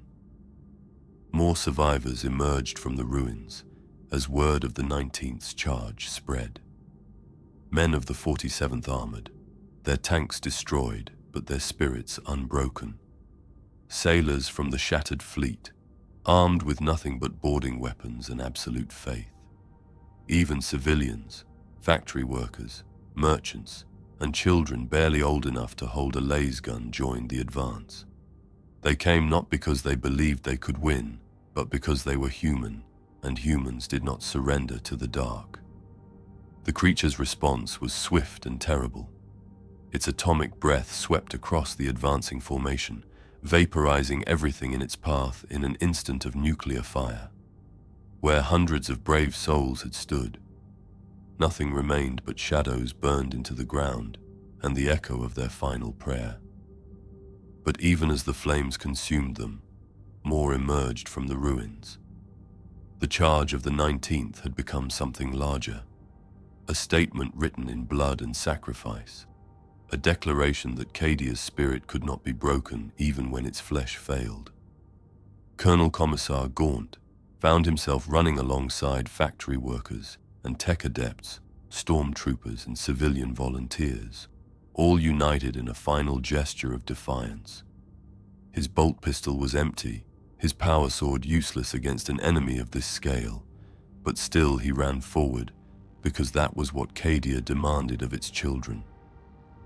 The creature looked down at the tiny figures still advancing toward its feet, and for the first time since its awakening, felt something approaching respect. These beings were laughably weak by its standards, their weapons incapable of causing even minor irritation. But their courage, that was something it had not encountered in eons of slumber. It raised one massive foot, preparing to crush the final wave of defenders, and then stopped. Not from mercy, the creature's nature did not permit such weakness, but from recognition. In the desperate courage of these dying humans, it saw an echo of its own ancient purpose. They fought not because they could win, but because their very existence demanded they resist extinction. The foot came down, ending the charge of the 19th Cadian shock troops and all who had joined them. But in that moment before the darkness claimed them, every defender heard something impossible. The creature's roar had changed. What had been a sound of pure destruction now carried within it a note of acknowledgement, the tribute of one apex predator to another. Their sacrifice had achieved something no weapon could. It had earned the monster's respect. As the creature resumed its advance toward Casa Tyrok, it left behind it more than just physical destruction. It left behind a legend, the story of the 19th Cadian shock troops, who charged into atomic fire rather than yield a single step of their homeworld. In the distant city, word of their final stand spread through the population like wildfire. Children too young to understand tactics or strategy suddenly grasped something far more important: what it meant to be Cadian. Adults who had known only victory began to understand that there were more meaningful defeats than any triumph. And in the deepest bunkers beneath the fortress city, where the planet's leaders struggled to comprehend an enemy beyond their understanding, the message of the 19th sacrifice was clear. Cadia would stand. Not because its weapons were mighty, not because its walls were strong, but because its people would choose death before dishonor, extinction before surrender. The beast might destroy their world, but it could never break their spirit. Outside, the creature's approach sent tremors through the ground that shook buildings built to withstand orbital bombardment. Its atomic breath continued to carve paths of destruction through the landscape, turning forests to glass and rivers to steam. But now, as it drew closer to the heart of humanity's resistance, it faced something more dangerous than any weapon: the unbreakable will of a people who had found something worth dying for. General Militant Ursaka Creed stood atop the command tower of Casa Tyrock, watching the Astra Militarum's most devastating weapons prepare for what might be the final battle in Cadia's long history. Before he stretched the largest concentration of Imperial firepower ever assembled on a single world. 12 super-heavy tank companies, orbital defense batteries that could crack moons, and enough conventional ordnance to sterilize a continent. If this barrage failed, Cadia would fall. "All batteries report ready," announced Master of Ordnance Helena Voss, her voice carrying the weight of humanity's last hope. Deathstrike missile batteries locked and loaded. Shadow Sword companies are in position. The fleet reports cyclonic torpedoes armed and ready for orbital strike. Creed nodded, his weathered face showing no emotion, despite the magnitude of what they were about to unleash. The creature was 12 kilometers out and closing, its massive form clearly visible, even without magnification. Each step it took sent seismic shocks through Cadia's crust that registered as minor earthquakes across 3 continents. "Commence bombardment," he commanded. "Everything we have. Show this abomination the fury of the Emperor's wrath." The Deathstrike missiles launched first, a dozen intercontinental ballistic weapons, each one carrying a warhead designed to crack fortress worlds. They rose on pillars of fire, their contrails writing humanity's defiance across the sky in letters of smoke and flame. The missiles' machine spirits sang hymns of destruction as they arced toward their impossible target. The Shadowsword super-heavy tanks fired in perfect synchronization, their volcano cannons spitting plasma bolts that could penetrate the armor of Chaos Titans. Each shot represented the culmination of millennia of weapons development, the Adeptus Mechanicus's finest achievement in the art of destruction.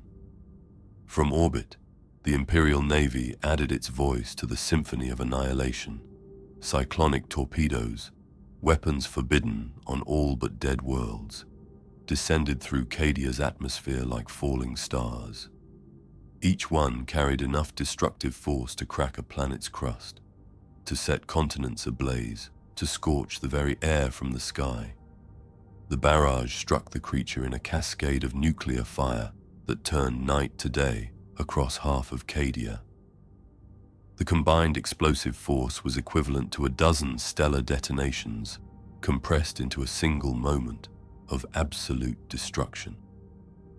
The thermal pulse was visible from neighboring star systems, a brief flare that outshone Cadia's sun. For 30 seconds, the creature was hidden behind a wall of atomic flame that reached into the stratosphere. Seismographs across the planet recorded the impact, as a magnitude 12 earthquake, a tremor that should have shattered continents and boiled oceans. When the flames finally died and the smoke cleared, General Creed felt his faith in Imperial might die with them. The creature stood unmarked in the center of a crater that stretched for kilometers in every direction. Where the most powerful weapons in humanity's arsenal had struck, its hide showed no more damage than faint scorch marks that were already fading. Worse, the bombardment seemed to have energized it. The dorsal spines along its back now blazed with an internal fire that painted the sky in shades of radioactive amber. "Impossible," whispered Master Voss. "Our most sacred weapons, the Death Strike batteries, they had no effect at all." But even as she spoke, the creature began to change. Its massive form seemed to grow larger, more substantial, as if the atomic fire that had failed to harm it was instead being absorbed and converted into raw power. The patterns of bioluminescence beneath its hide shifted and brightened, creating new configurations that hurt to observe directly. It was not merely surviving humanity's ultimate weapons, it was feeding on them. The creature's response came in the form of its atomic breath, but this time the weapon was different, more powerful, more focused than anything it had displayed before. The beam that lanced out from its throat was a concentrated lance of nuclear fury that penetrated straight through Cadia's crust and into the planet's molten core. Where the beam struck, the ground didn't just melt, it was transmuted into something else entirely, a form of matter that pulsed with its own internal energy. The blast carved a canyon 50 kilometers long and 5 kilometers deep, exposing geological layers that had been buried since Cadia's formation.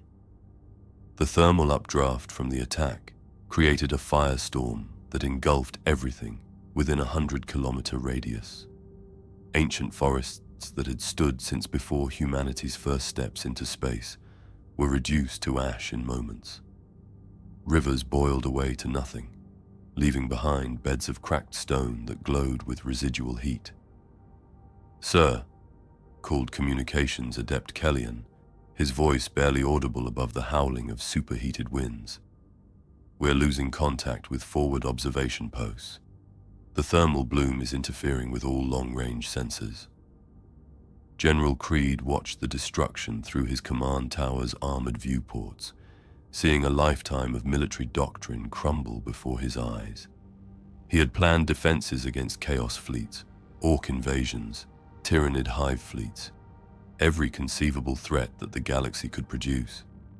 But this was beyond conceivable, beyond the parameters of any strategic doctrine. "Orders, sir?" asked Master Voss, her face pale as she processed the tactical readings streaming across her displays. "The creature has absorbed our heaviest bombardment and grown stronger. Standard Imperial doctrine provides no guidance for this scenario." Creed remained silent for a long moment, watching the creature resume its advance toward Casa Tirok. Behind it, the canyon carved by its atomic breath continued to glow like a wound in reality itself. The air above the devastation shimmered with heat distortion that would persist for decades. "Signal all remaining forces," he finally commanded. "Fall back to the inner defensive ring. Civilian evacuation protocol, 7 Alpha. Begin immediate preparation for..." He paused, the words foreign on his tongue. "For the loss of Casa Tirok." The admission sent shockwaves through the command center that had nothing to do with the creature's approaching footsteps. For the first time in Cadia's recorded history, its military commanders were acknowledging the possibility of defeat. Not tactical withdrawal, not strategic repositioning, but actual defeat by an enemy force. As word of the bombardment's failure spread through the fortress city's communication networks, the psychological impact proved almost as devastating as the creature's physical attacks. Units that had held their positions through demonic incursions and Chaos Fleet bombardments began to show signs of strain.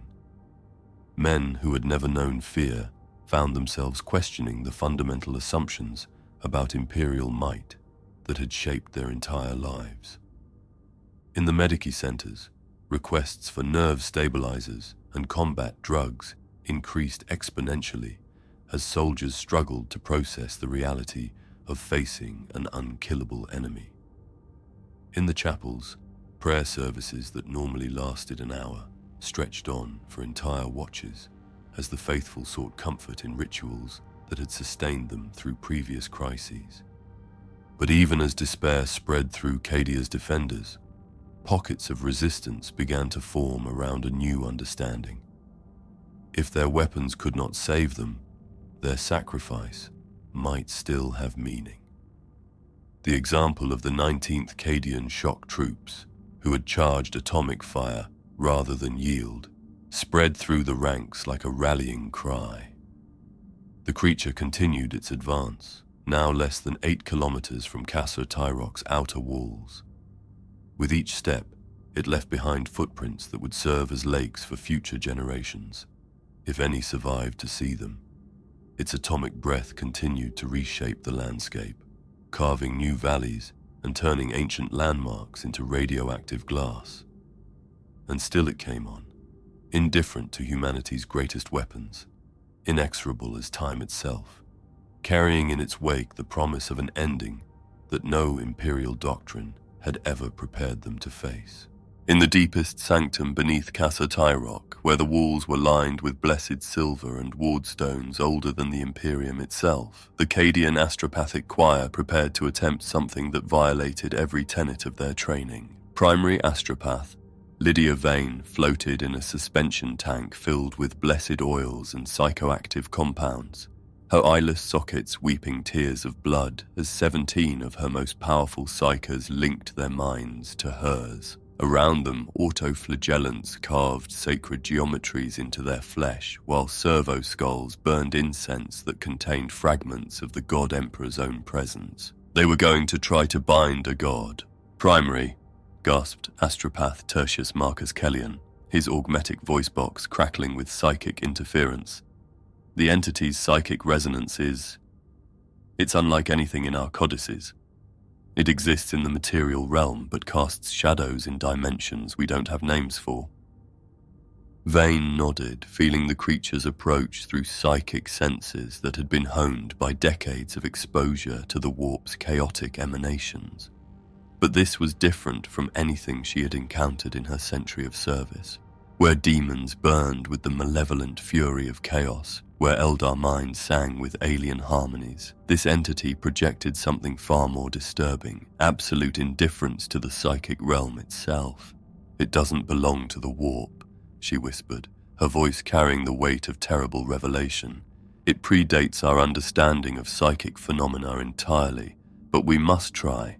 Cadia depends on us. The ritual began with the litany of binding, words of power that had been used to constrain demon princes and banish greater demons back to their native realm.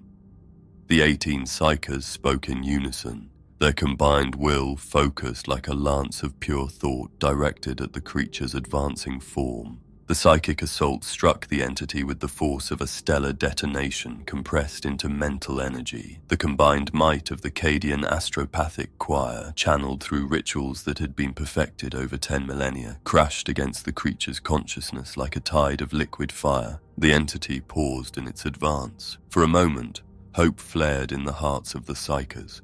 The creature had stopped, its massive head turning as if searching for the source of the psychic attack. Perhaps their mental powers could succeed where physical weapons had failed. Then the creature looked directly at their sanctum, its burning eyes fixing on a point 8 kilometers away and 300 meters underground, and the choir realized their terrible mistake. The return gaze was not psychic in any sense they understood. It was something older, more fundamental. Where the warp was chaos and emotion given form, this was order and purpose, refined to a purity that hurt to perceive. The creature's attention fell upon them like the weight of geological ages, and each psyker felt their enhanced minds recoil from contact with an intelligence that measured time in the lifespans of galaxies. "It sees us," Astropath Secundus Helena Voss screamed, blood streaming from her nose as her augmetic implants overloaded. "Emperor's blood. It sees right through our wards, through the blessed silver, through everything. It's looking at our souls." The creature's psychic presence was not invasive like a demon's touch, not alien like Xenos telepathy. It was simply there, vast, patient, and utterly indifferent to their existence. In that moment of contact, each psyker experienced a flash of cosmic perspective that shattered their understanding of their place in the universe. They saw through the creature's ancient memory, star systems forming and dying in the blink of an eye, civilizations rising to heights of glory and falling to dust, the very concept of individual consciousness revealed as a brief flicker in the eternal darkness between galaxies. They glimpsed the truth that this entity had walked among the stars when their galaxy was young, had slumbered through the rise and fall of countless species, had awakened to find humanity's brief empire barely worthy of notice. The psychic feedback was instantaneous and devastating. Astropath Kellyan's mind snapped first, his consciousness retreating so far into itself that his body became a hollow shell, breathing but empty of all that made him human. Voss followed seconds later, her enhanced neural pathways burning out like overloaded circuits as she tried to process experiences that spanned geological ages. One by one, the lesser psychers fell, their minds unable to bridge the gap between human perception and cosmic perspective. Some simply died, their hearts stopping as their brains shut down to protect themselves from further revelation. Others survived but changed, their personalities rewritten by exposure to an intelligence that existed on scales they could not comprehend. Primary Astropath Vane held on the longest, her century of training and augmetic enhancements allowing her to maintain some fragment of coherent thought, even as cosmic truth burned away everything she had believed about the nature of reality. Through her remaining consciousness, she felt the creature's attention shift away from them, not dismissed, but simply no longer worth the effort of notice. The binding ritual collapsed, its sacred geometries and blessed incantations revealed as the superstitions of children playing with forces beyond their understanding. The creature had not been harmed, had barely been inconvenienced. If anything, the psychic contact had simply confirmed its assessment of humanity as a species too young and primitive to pose any meaningful threat. "Report!" called Inquisitor Vex, the Ordo Malleus representative who had been monitoring the ritual from the chamber's observation deck. Did the binding succeed? Vane turned her eyeless sockets toward the Inquisitor, and when she spoke, her voice carried harmonics that had not been there before, echoes of the creature's cosmic perspective bleeding through into human speech. "There is nothing to bind," she said, her words carrying across dimensions that mortal ears were not meant to perceive. "You cannot chain a mountain. You cannot imprison a storm. You cannot bind that which was never separate from the fundamental forces that shape reality itself." "But the warp," the Inquisitor began. "The warp is young," Vane interrupted, her scarred features showing an expression of terrible comprehension. "The warp is a symptom, a side effect of sentient thought. That thing remembers when the galaxy was silent, when there were no minds to dream, no emotions to fuel the realm of souls. It is not psychic. It is the foundation upon which psychic phenomena are built." The Inquisitor felt his worldview crumble as the implications of her words sank in. If the entity was not warp-based, then all of the Imperium's anti-demon protocols were useless. Their blessed weapons, their protective wards, their psychic defenses, all of it designed to combat threats from the realm of souls and dreams. This was something else entirely. "Recommendations?" he asked, his voice barely above a whisper. Vane's response carried the weight of absolute certainty. "Pray to the Emperor that it loses interest in our world before it finishes what it came to do, because no force in this galaxy can stop it." Outside, the creature resumed its advance toward Casa Tyrok, its footsteps shaking buildings built to withstand orbital bombardment. The failed binding ritual had confirmed what its ancient instincts had already suggested. This young species possessed nothing that could threaten it. The game would continue, but the outcome had never been in doubt. Behind it, in the ruined sanctum where the astropathic choir lay broken, primary astropath Vane began to laugh at a sound that carried harmonics from beyond the veil of reality, echoing with the mirth of something that had finally understood the cosmic joke of existence itself. The Thunderhawk gunship purging light descended through radioactive clouds above Cadia like a falling star, its armored hull scarred by atomic fire. In its passenger compartment, two of the Imperium's most dangerous individuals sat in tense silence, their philosophical differences set aside in the face of humanity's greatest crisis. Inquisitor Lord Vex of the Ordo Malleus spent 3 centuries hunting demons, his augmetic limbs and psychic hood marking him as a veteran of the secret war against chaos. Across from him sat Inquisitor Thane of the Ordo Xenos, her bionic eye analyzing sensor data that challenged every assumption in Imperial databases. The entity shows no signs of warp taint, Thane reported, voice tight with confusion. No psychic emanations consistent with demonic presence, no reality distortion fields. By every measurement we possess, this is purely material. Vex's scarred features twisted in disagreement. Nothing purely material could survive what we've thrown at it. The Deathstrike barrage alone should have reduced any biological entity to component atoms. There must be some form of warp enhancement we're not detecting. Through the viewports, they could see the creature striding across Cadia's devastated landscape. Even from high altitude, its immense scale was apparent, a living mountain walking with purpose toward Imperial resistance. Behind it stretched destruction visible from space, radioactive glass fields, vaporized cities, crater lakes glowing with residual atomic fire. The war room beneath Casa Tyrok was a cathedral of military engineering, its vaulted ceiling supported by pillars inscribed with 10,000 victories. Lord General Ursarkar Creed stood before a holographic display showing the creature's pitiless approach. Around him, Cadia's highest-ranking officers struggled to process tactical data that violated every principle of conventional warfare. "Inquisitors," Creed said without preamble, "we need alternatives. Our weapons have proven ineffective. Our psychic defenses have failed. If you have any unconventional assets that might succeed where conventional force has not." Vex stepped forward, augmetic limbs whirring. "Lord General, the Ordo Malleus maintains several containment protocols for entities of exceptional power. However, most require the target to be vulnerable to sanctified weapons or psychic binding. This creature appears to be neither." "Then what do you suggest?" Creed asked bluntly. It was Thane who voiced the unthinkable.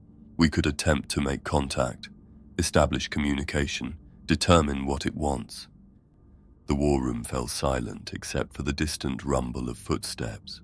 The idea of negotiating with something that had casually annihilated entire regiments struck everyone as both logical and utterly terrifying. Thane activated her data slate, projecting the analysis compiled during the creature's rampage. "Observe its behavior patterns. The entity's destruction isn't random. It deliberately avoids certain population centers while targeting military installations." It paused during the 19th Cadian's charge, showing what might have been recognition of their courage. This suggests intelligence rather than mere predatory instinct. "Intelligence enough to recognize futile gestures," Vex countered. "That doesn't make it rational. Demons show tactical awareness while remaining fundamentally destructive." The debate was interrupted by primary astropath Vane, supported by Medicae orderlies as she entered. The surviving Psyker's face showed strain from her encounter with the creature's alien consciousness, but her voice carried absolute certainty. "It cannot be negotiated with," she said, words carrying harmonics that made everyone uncomfortable. "I touched its mind during our failed binding ritual. What drives it is not hunger, not territorial instinct, not any motivation we could comprehend. It acts according to imperatives that predate our solar system's formation." "Then what does it want?" Creed demanded. Vane's eyeless sockets turned toward him. "To finish what it started eons ago. To complete a task given before our species learned to make fire. We are not its target, we are simply in the way." Before anyone could respond, alarms sounded throughout the command center. On the main display, new contacts appeared in orbit around Cadia. Ships of unrecognizable design, hull configurations unlike anything in Imperial databases, unknown vessels holding position at system's edge, reported Communications Adept Corps. They're not responding to standard hails, but they don't appear to be moving to attack positions. Inquisitor Thane's bionic eye whirred, comparing the ship designs against classified Xenos archives. When recognition dawned, her face paled. Those ships match theoretical reconstructions of pre-fall Eldar vessels. Not Craftworld designs, something older, much older. The implications hung in the air like a toxic cloud. If ancient Eldar forces were arriving during humanity's darkest hour, it suggested the creature's awakening had ramifications extending far beyond a single world's destruction. "Sir," called Voxmaster Sergeant Voss, "we're receiving transmission from the unknown fleet. It's in High Gothic, perfect High Gothic." A new voice filled the command center, speaking in accents belonging to no known human world. "Imperial commanders, this is Farseer Eldanesh of the Forgotten Fleet.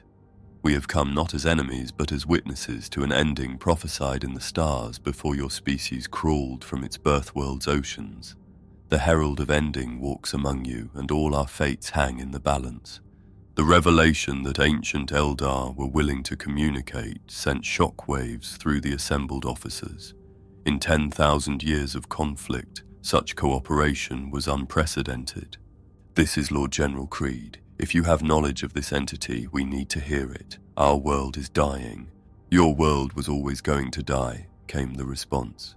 The question is whether its death will serve a greater purpose, or whether the herald will complete its ancient task and return to slumber. We offer knowledge, Imperial General, but the price is accepting truths that will challenge everything your species believes." As the creature took another step toward Casa Tyrok, its footfall registering as a magnitude 6 earthquake, Creed made an unthinkable decision.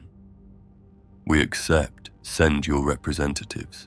In orbit, ancient ships began descending through Cadia's atmosphere, but as the first Eldar vessel breached the clouds, the herald suddenly stopped its advance and turned its burning gaze skyward. Its mouth opened, and for the first time since its awakening, it spoke, not in roars or atomic fire, but in words that resonated across dimensions, in a language that predated the birth of stars. So, the firstborn finally came to witness the correction.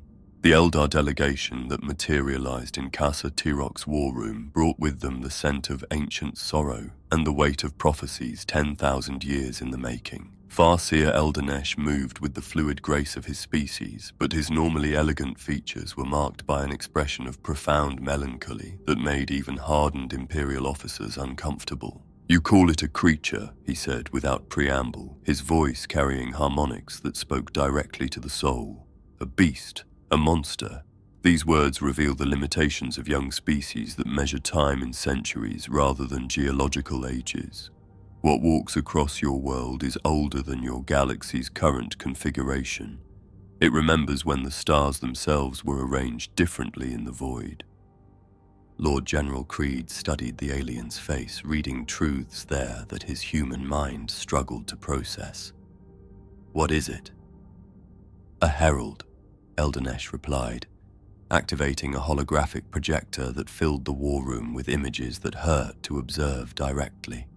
In the ancient tongue, we called them Tholneth Gorai, those who reset the balance. They sleep between the great cycles, awakening only when the galaxy's dominant species grows too numerous, too proud, too certain of their mastery over the forces that shaped reality.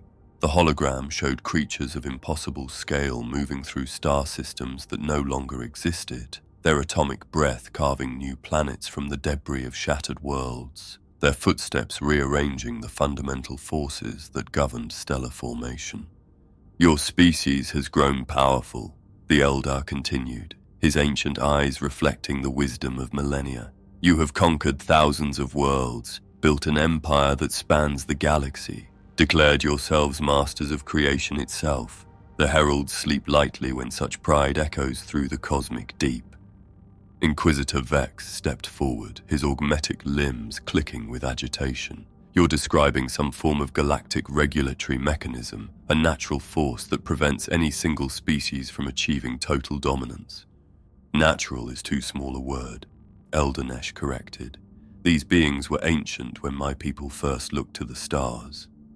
They watched the Necrons rise and fall, witnessed the Old Ones' hubris and destruction. They are the universe's way of ensuring that no single voice becomes so loud it drowns out all others. On the tactical displays around them, the creature continued its advance toward Kaza Tyrok. But now there were new elements to its behavior that only became apparent when viewed through the lens of the Eldar's cosmic perspective. The beast was studying their defenses. Each weapon that struck it, each tactical formation that opposed its advance was being analyzed and catalogued by an intelligence that had observed the rise and fall of countless civilizations. The creature's hide had begun to show new adaptations, patches of altered scales that reflected laser fire, dorsal spines that generated electromagnetic fields to deflect plasma bolts, and even changes to its internal structure that made it more resistant to nuclear detonation.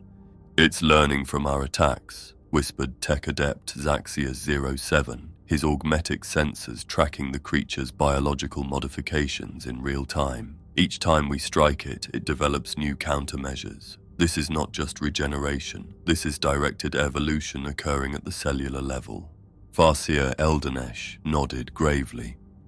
The heralds adapt because they must face countless forms of resistance across the eons. What challenges one species may not threaten another. They are living in repositories of evolutionary potential, shaped by encounter with every form of warfare the galaxy has ever produced. The implications were staggering.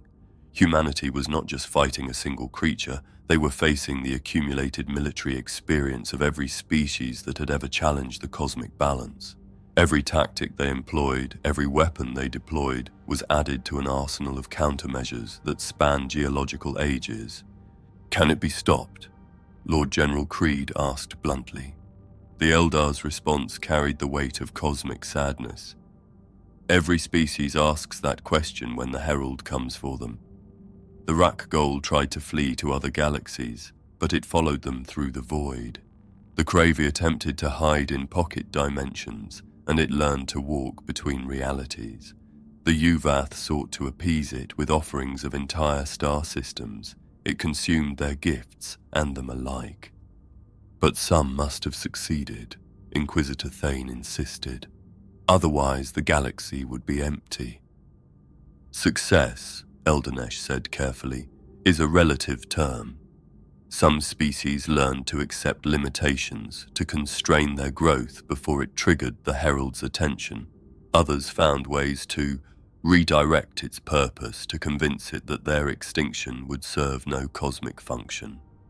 Before anyone could ask for elaboration, a new alarm sounded throughout the command center. On the main display, they watched the creature pause in its advance and turn its massive head toward the sky. Its burning eyes fixed on something beyond the visible spectrum, and its mouth opened in a roar that contained frequencies no human throat could produce. "It's calling," Eldanesh whispered, his face paling to an even more corpse-like shade. "By all the ancient stars, it's calling to its kin." The response came from deep space, answering roars that registered as gravitational anomalies on the most sensitive instruments. Across the galaxy, other heralds were stirring in response to their siblings' call, awakening from slumbers that had lasted since before the birth of human civilization. "How many?" Creed asked, though he feared the answer. "Our oldest records speak of 13, Eldanesh replied, his voice hollow with ancient dread. 13 heralds scattered across the galaxy, each one slumbering in the deepest places where no light reaches if they all wake."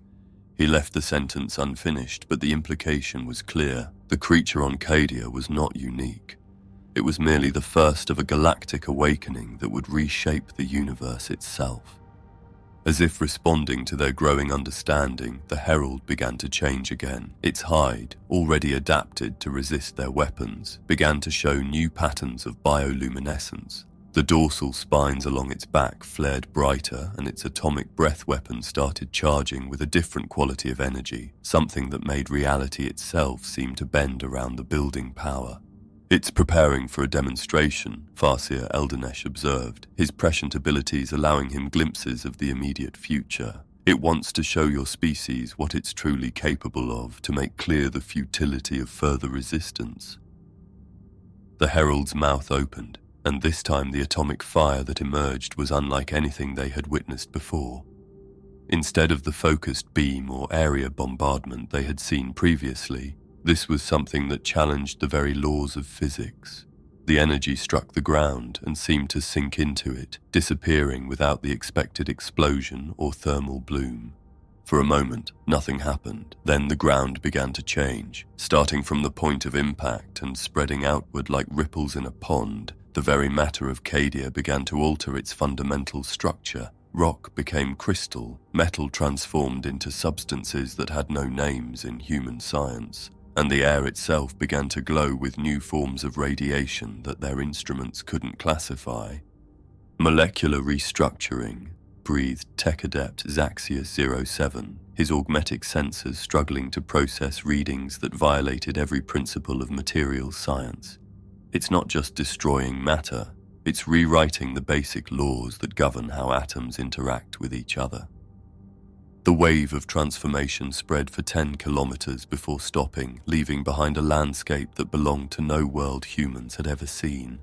Trees that had become living metal swayed in winds that carried the song of transformed molecules. Rivers that now flowed with liquid that was neither water nor any other substance in Imperial databases carved new channels through stone that had been converted into forms of crystal that sang when touched by light. "This is what happens when a herald truly exerts itself," Eldanesh explained, his ancient voice heavy with the weight of witnessed apocalypses. "It doesn't just destroy civilizations, it remakes the worlds they inhabit, ensuring that their successors will inherit a galaxy fundamentally different from what came before."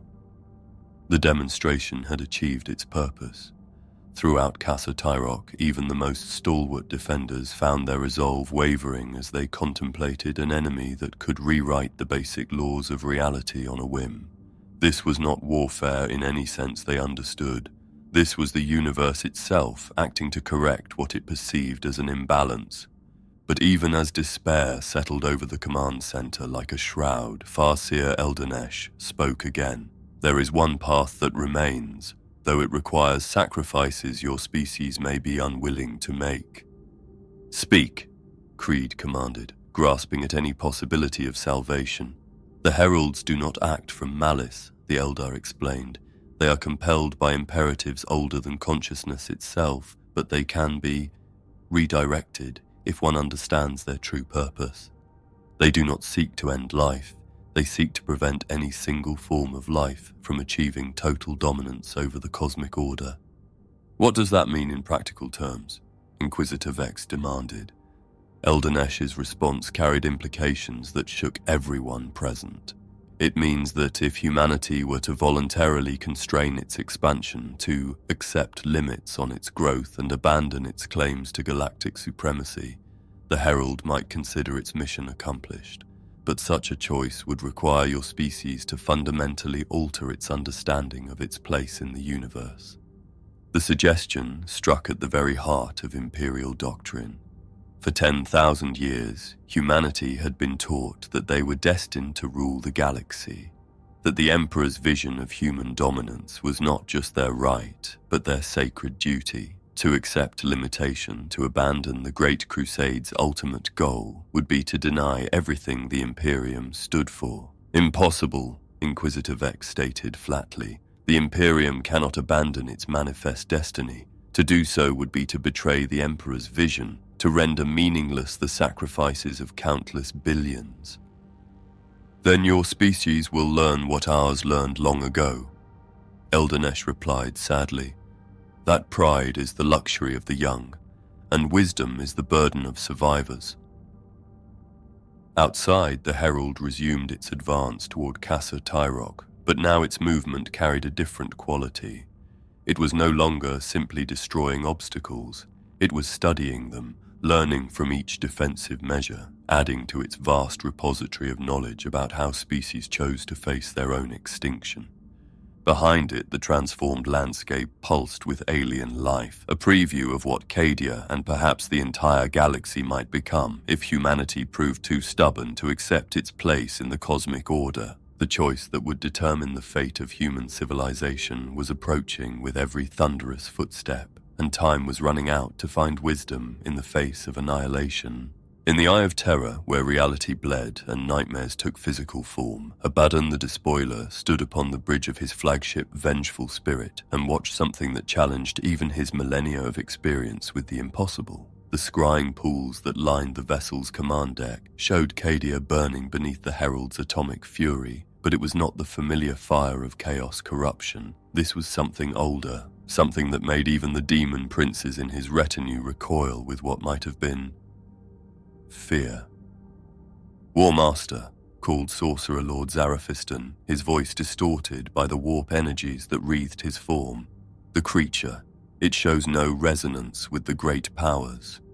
Our attempts to divine its purpose through the sacred geometries have yielded only silence.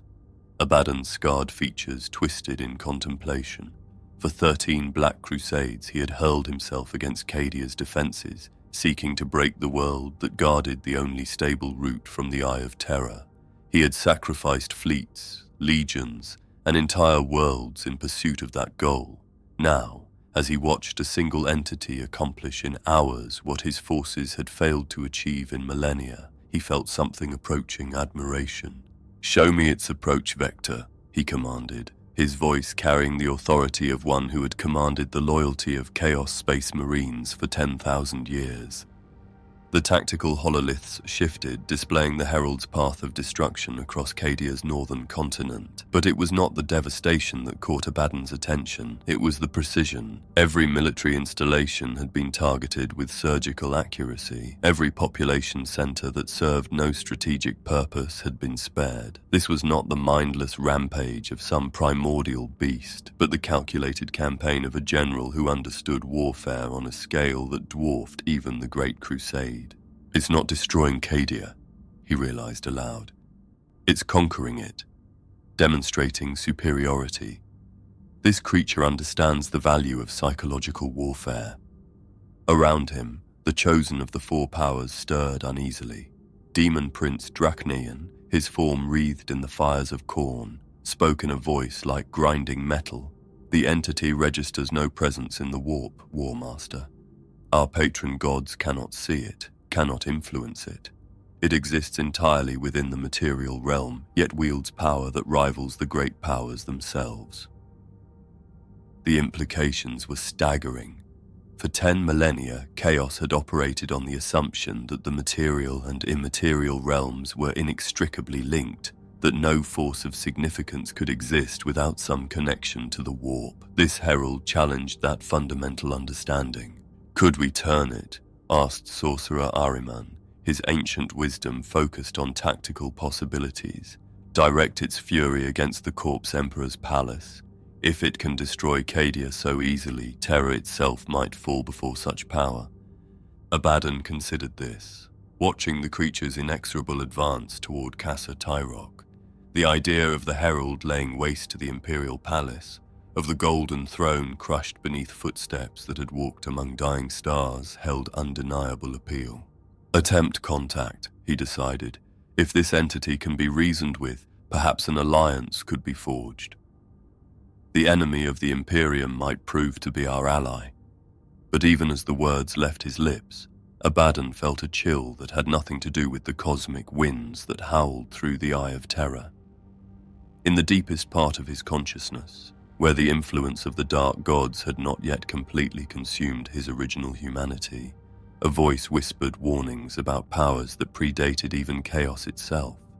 The attempt at contact was made through sorcerous means that would have driven lesser minds to madness. Ahriman and his cabal of psychers reached across the void, their enhanced consciousness seeking to touch the herald's alien mind with offers of alliance and shared purpose. What they found was a cosmic intelligence so vast and ancient that their mortal minds could only perceive fragments of its true nature. The herald acknowledged their contact with the casual indifference of a mountain, noting the presence of gnats, then dismissed them with a psychic pulse that sent several lesser sorcerers into catatonic shock. But in that brief moment of connection, they glimpsed something that shook even Chaos warriors to their core. The herald's purpose was not conquest or destruction for its own sake, but correction. It saw the galaxy as an equation that had become unbalanced, and its role was to restore equilibrium through whatever means necessary. And in that cosmic calculation, chaos itself was as much a symptom of the problem as the Imperium it opposed. The creature, Ahriman gasped, his enhanced mind struggling to process what he had witnessed. It sees us as part of the same disease. The corruption of the warp, the expansion of the Imperium to its perception were all manifestations of the same fundamental imbalance. The revelation sent ripples of unease through the vengeful spirit's command deck. The various Chaos Lords and Demon Princes who had gathered to witness Cadia's fall suddenly found themselves contemplating their own mortality in ways they hadn't experienced since their initial corruption. Then we watch, Abaddon decided, his tactical mind already adapting to this new reality.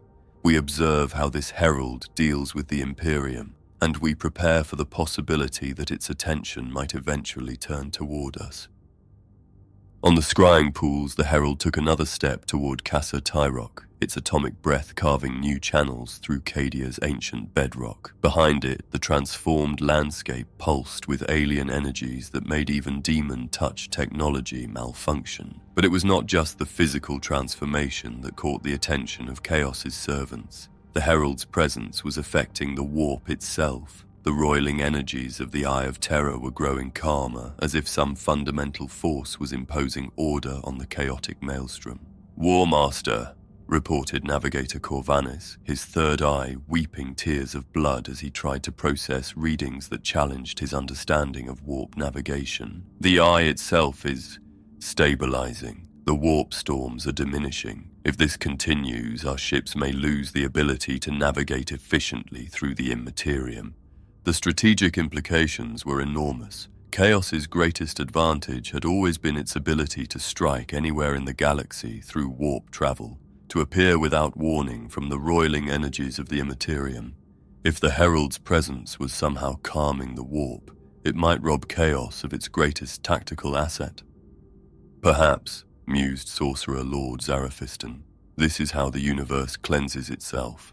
Not through the triumph of one side over another, but through the introduction of a force so ancient and powerful that all other conflicts become irrelevant."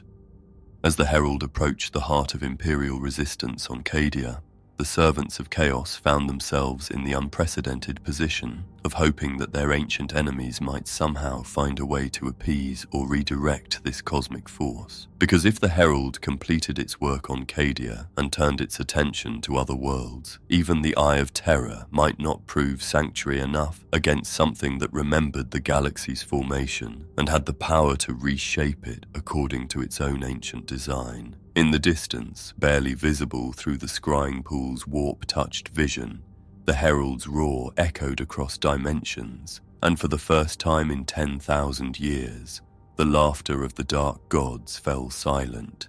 The drop pods screamed through Cadia's atmosphere like falling stars, their adamantium hulls glowing white-hot from passage through air that had been ionized by the herald's atomic breath. Within each pod, Space Marines of the Imperial Fists chapter checked their weapons with the methodical precision that had made them legendary throughout the galaxy. Captain Darnath Lysander of the First Company felt the familiar weight of his thunder hammer, Fist of Dawn, in his hands as their pod slammed into the transformed landscape 20 kilometers from Casa Tyrok. Around him, his battle brothers began the rapid deployment that had been drilled into them through centuries of warfare. But as the pod's doors explosively bolted open and the Astartes emerged into the transformed hellscape that had once been Cadia's northern reaches, even these veterans of countless campaigns found themselves confronting something beyond their experience. The very air burned with residual energy from the herald's passage. What had once been familiar terrain, forests, rivers, the rolling hills where Cadian regiments had trained for millennia, had been transformed into something that belonged to no world in Imperial space. Trees of living metal sang in harmonics that registered as both beautiful and terrifying. Rivers of liquid that were neither water nor any other substance flowed between banks of crystallized stone that pulsed with their own internal light. "Brother Captain," reported Sergeant Garradon, his Auspex readings fluctuating wildly as the device tried to process environmental data that violated its programming. "The Herald's transformation extends 30 kilometers in all directions. Whatever it did to this landscape, it's fundamentally altered the basic laws of physics." Lysander nodded grimly, watching his strike force spread into combat formation across terrain that defied tactical doctrine. In the distance, the Herald was visible as a dark silhouette against the burning sky, its massive form dwarfing even the Titan wrecks that littered the battlefield. "Target sighted," he voxed to his battle brothers. "For the Emperor and Dawn, let the beast know that the Space Marines do not yield." The charge of the Imperial fists was a thing of terrible beauty. 200 of the Emperor's finest warriors moving in perfect coordination across impossible terrain, their bolt rifles and heavy weapons speaking with voices of righteous fury. Behind them came elements of the Blood Angels, their jump packs leaving contrails of fire as they soared above the crystalline landscape. Ultramarines advanced in textbook formation, their tactical discipline unshaken even in the face of cosmic horror. The combined firepower of 3 Space Marine chapters struck the Herald like a tsunami of death. Bolt rounds designed to penetrate power armor exploded against its hide in cascades of micro-detonation. Lascannons carved brief scars across its massive flanks. Missile launchers sent volleys of crack warheads toward target points that should have crippled even the largest war machines. The Herald paused and looked down at them. For a moment that stretched into eternity, the ancient entity studied the approaching Astartes with eyes that burned with the fire of dying stars. In that gaze, each Space Marine felt the weight of cosmic perspective. They were insects challenging a force that had witnessed the birth and death of galaxies, gnats attempting to sting something that measured time in geological ages. But they were Space Marines, and they knew no fear. Brother Sergeant Theron of the Blood Angels was the first to reach the Herald's feet, his chainsword roaring as he attempted to cut through scales the size of rhino transports. The blessed blade, which had carved through demon flesh and Xenos chitin in 100 battles, struck the creature's hide and achieved nothing more than a faint scratch that healed even as he watched. The Herald's response was almost gentle, a shift of its massive foot that caught the Blood Angel and pressed him into the transformed ground with no more effort than a human might expend stepping on an ant. Brother Sergeant Theron, veteran of the Armageddon campaigns and survivor of the devastation of Baal, was crushed so completely that not even his gene seed could be recovered. Around the Herald's feet, more Space Marines fell with each casual movement. These were warriors who had faced down demon princes without hesitation, who had held the line against Tyranid hive fleets and Chaos Space Marine warbands. They died not in glorious combat, but as incidental casualties of something too vast to notice their individual sacrifice. Captain Lysander, watching his battle brothers perish with the casual indifference that a man might show toward trampling grass, felt something crack in his psycho-conditioning. Not fear, no Space Marine truly knew fear, but something far worse, the recognition of complete and utter insignificance. "All units, withdraw to minimum safe distance," he commanded, the words foreign on his tongue. In 2 centuries of warfare, he had never ordered a retreat from any enemy. "Regroup and reassess. Our weapons are ineffective." But even as the surviving Astartes fell back, the Herald began to change again. Its hide, already adapted to resist conventional weapons, began to show new modifications. Where bolt rounds had struck, new scales appeared that seemed designed specifically to deflect explosive projectiles.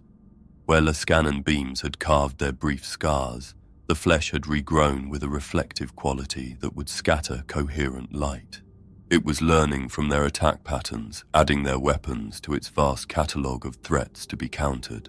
"Brother Captain," reported Apothecary Garrick, his voice tight with barely controlled emotion. We've lost 63 battle brothers in the initial assault. The herald.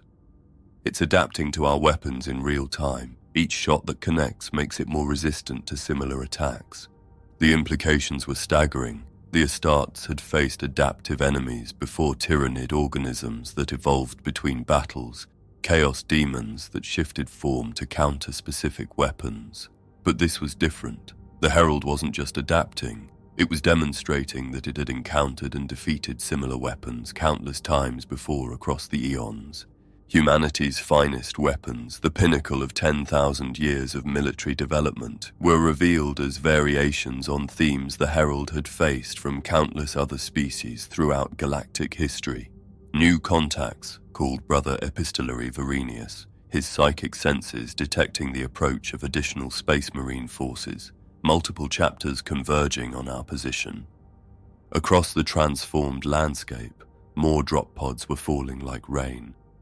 The salamanders came wreathed in flame, their master-crafted weapons glowing with the heat of Nocturne's forges.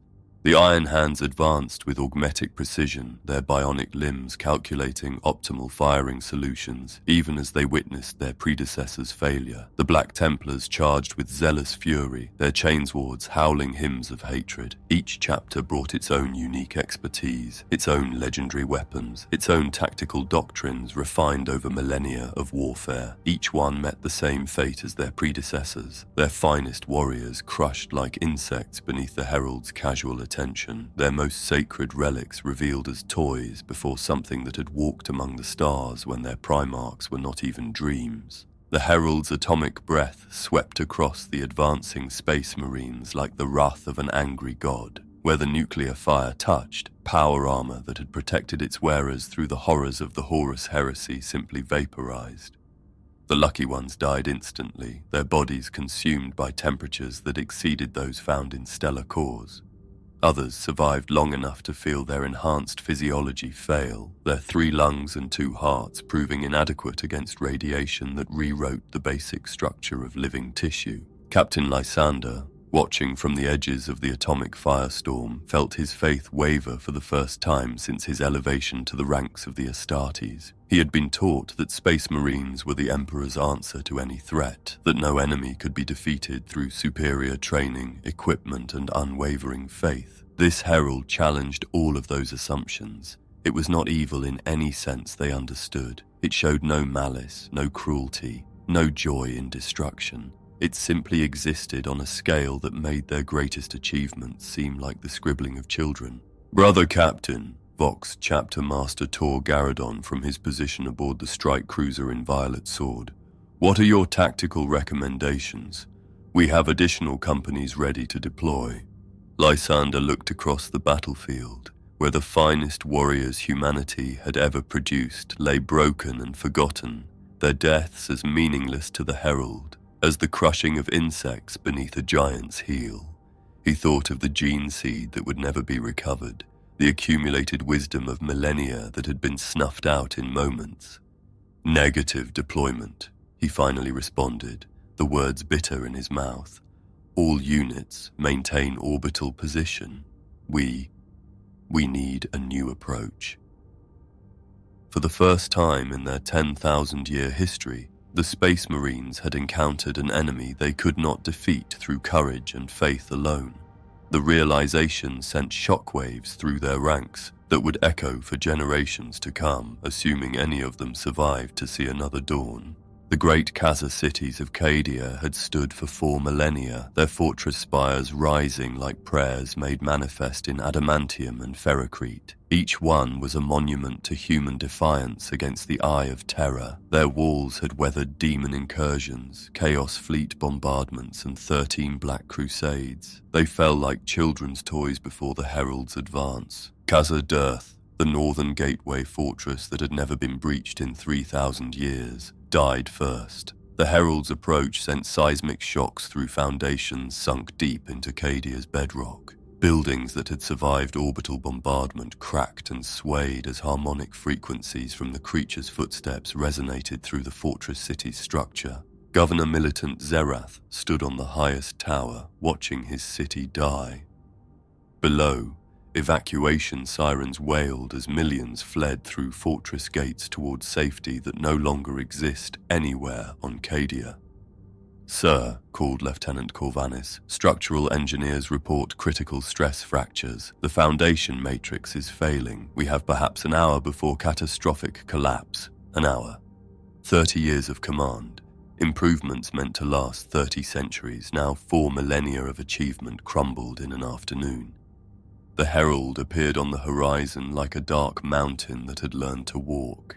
Even 20 kilometers distant, its presence dominated the landscape, casting shadows across Khazad Earth like primordial wings. "All defense batteries, target center mass," Zerath commanded, knowing the futility. "Fire for effect." Macro cannons hurled shells the size of drop pods. Defense lasers carved brilliant lines across the sky. Missile batteries sent consecrated warheads toward their impossible target. The herald walked through the bombardment without slowing. Where shells struck, brief impact flashes faded within seconds. Defense lasers simply disappeared into scales that absorbed rather than reflected energy. Then came the herald's response.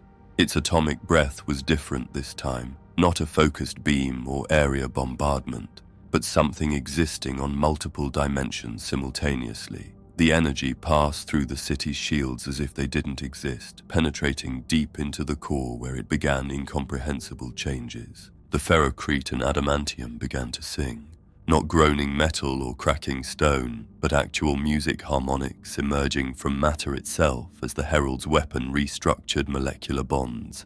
Walls became instruments, their frequencies combining into a symphony of destruction both beautiful and terrifying. Citizens trapped during evacuation found themselves paralyzed by alien music, their nervous systems overwhelmed by frequencies their brains were never meant to process.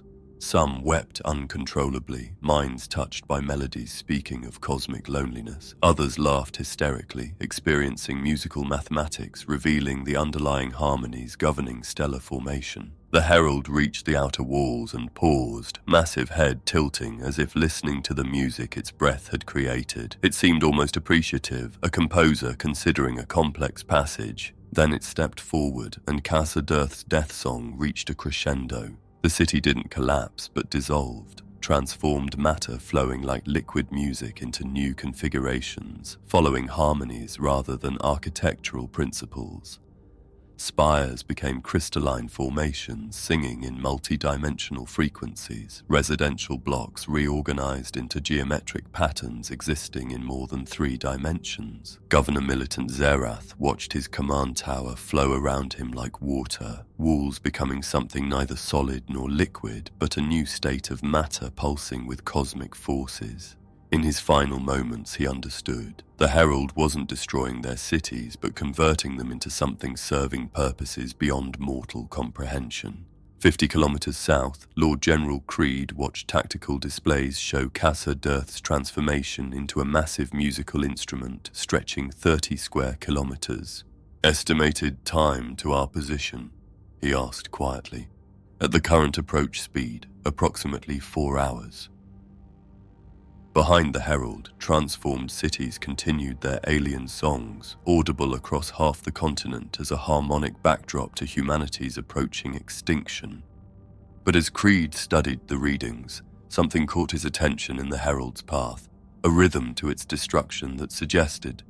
His aide burst through the door. "Sir, Priority Vox from the Phalanx, Dawn's flagship, has entered the system, but they're not responding to our hails. And sir, they're broadcasting the same harmonic frequencies as the transformed cities."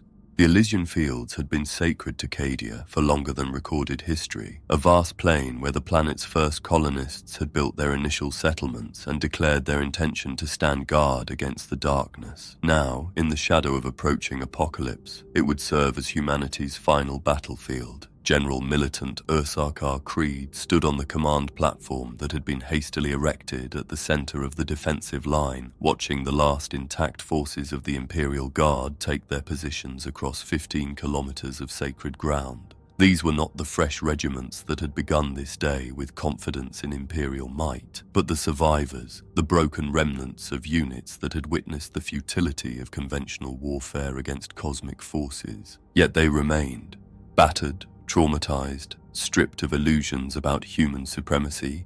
They formed ranks with the precision that had been drilled into them since birth. Because they were Cadian, and Cadian meant standing fast until the very end. "Final count, sir," reported Master of Ordnance Helena Voss, her voice hoarse from hours of coordinating the retreat.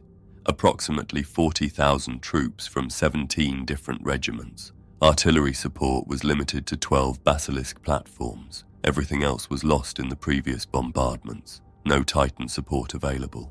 40,000. From a planetary defense force that had numbered in the millions at dawn.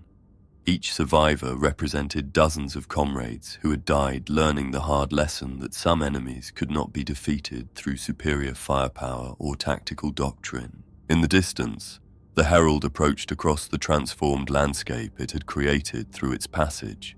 Where once rolling hills and ancient forests had provided natural defensive positions, now crystalline formations sang in harmonies that made human hearing ache. Rivers of transformed matter flowed in patterns that followed musical notation rather than the laws of physics. The very air shimmered with residual energy from the creature's atomic breath, creating thermal mirages that showed glimpses of dimensions beyond normal perception.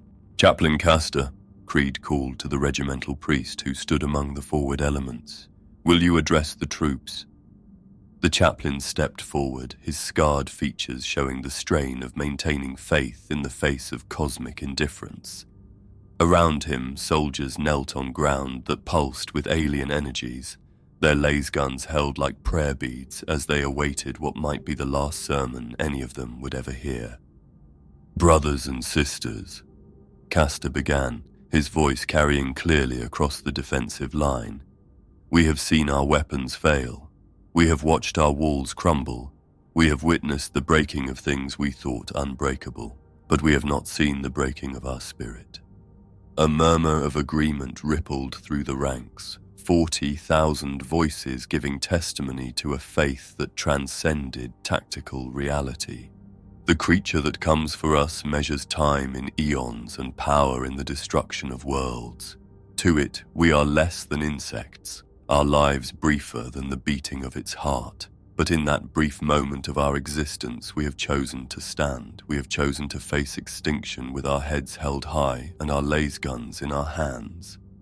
The herald was 3 kilometers away now, close enough that individual details of its impossible anatomy were visible. The dorsal spines that ran along its back glowed with internal fire that cast shadows in colors that had no names. Its eyes, burning with the fury of dying stars, seemed to see through the material realm into dimensions where human consciousness could not follow.